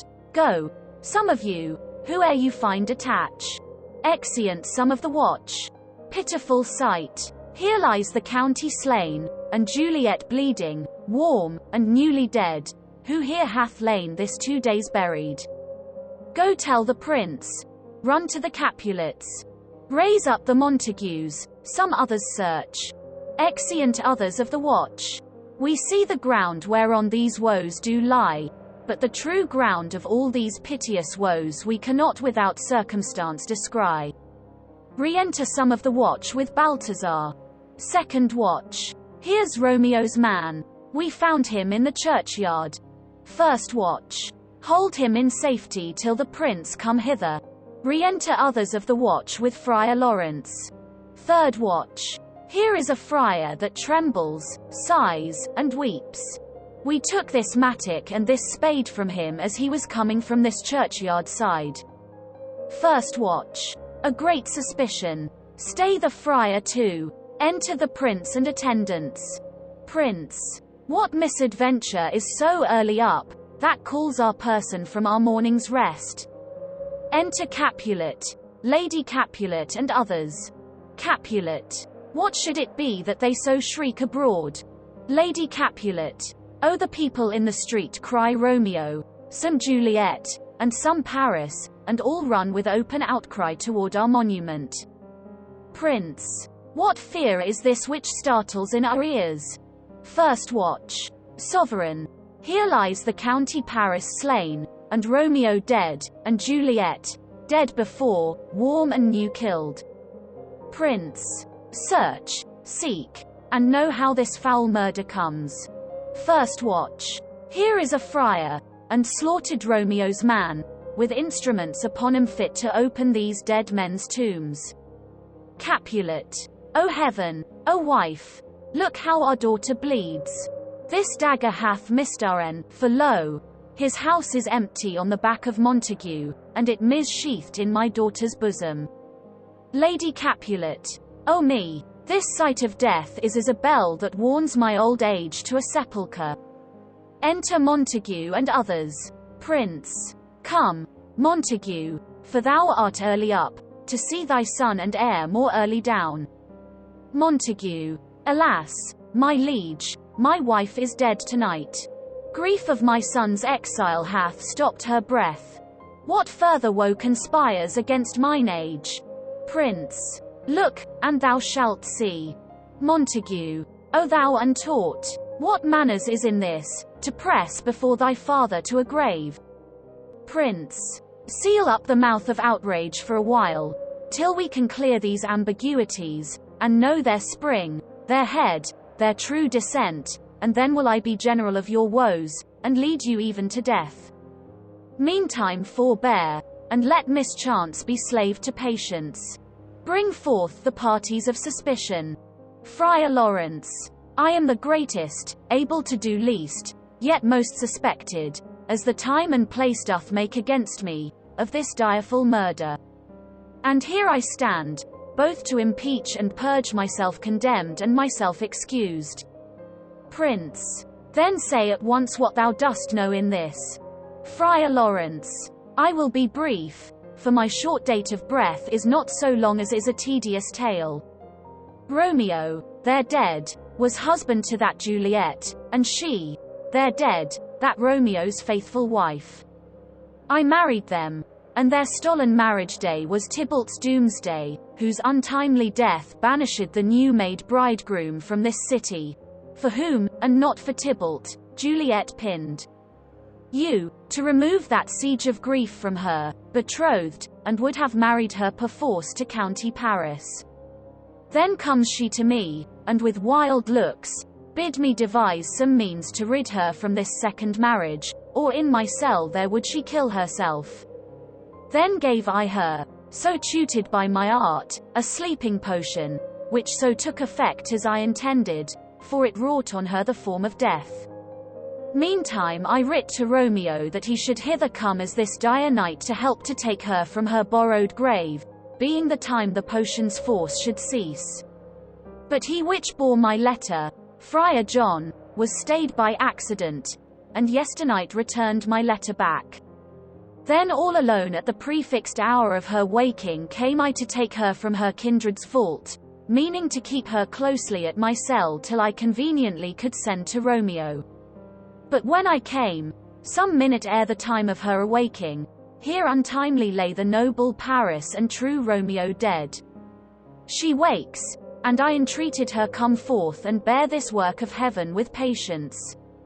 But then a noise did scare me from the tomb, and she, too desperate, would not go with me, but, as it seems, did violence on herself.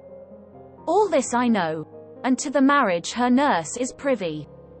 And if aught in this miscarried by my fault, let my old life be sacrificed, some hour before his time, unto the rigor of severest law. Prince. We still have known thee for a holy man. Where's Romeo's man? What can he say to this? Balthazar. I brought my master news of Juliet's death, and then in post he came from Mantova to this same place, to this same monument. This letter he early bid me give his father, and threatened me with death, going in the vault, if I departed not, and left him there. Prince. Give me the letter, I will look on it. Where is the county's page that raced the watch? Sirrah. What made your master in this place? Page. He came with flowers to strew his lady's grave, and bid me stand aloof, and so I did. Anon comes one with light to ope the tomb, and by my master drew on him, and then I ran away to call the watch. Prince. This letter doth make good the friar's words, their course of love, the tidings of her death. And here he writes that he did buy a poison of a poor apothecary, and therewithal came to this vault to die, and lie with Juliet. Where be these enemies? Capulet. Montague. See what a scourge is laid upon your hate, that heaven finds means to kill your joys with love. And I, for winking at your discords too, have lost a brace of kinsmen. All are punished. Capulet. O brother Montague, give me thy hand. This is my daughter's jointure, for no more can I demand. Montague. But I can give thee more, for I will raise her statue in pure gold, that whiles Verona by that name is known, there shall no figure at such rate be set as that of true and faithful Juliet. Capulet. As rich shall Romeo's by his ladies lie, poor sacrifices of our enmity. Prince. A glooming peace this morning with it brings. The sun for sorrow will not show his head. Go hence, to have more talk of these sad things. Some shall be pardoned, and some punished, for never was a story of more woe than this of Juliet and her Romeo.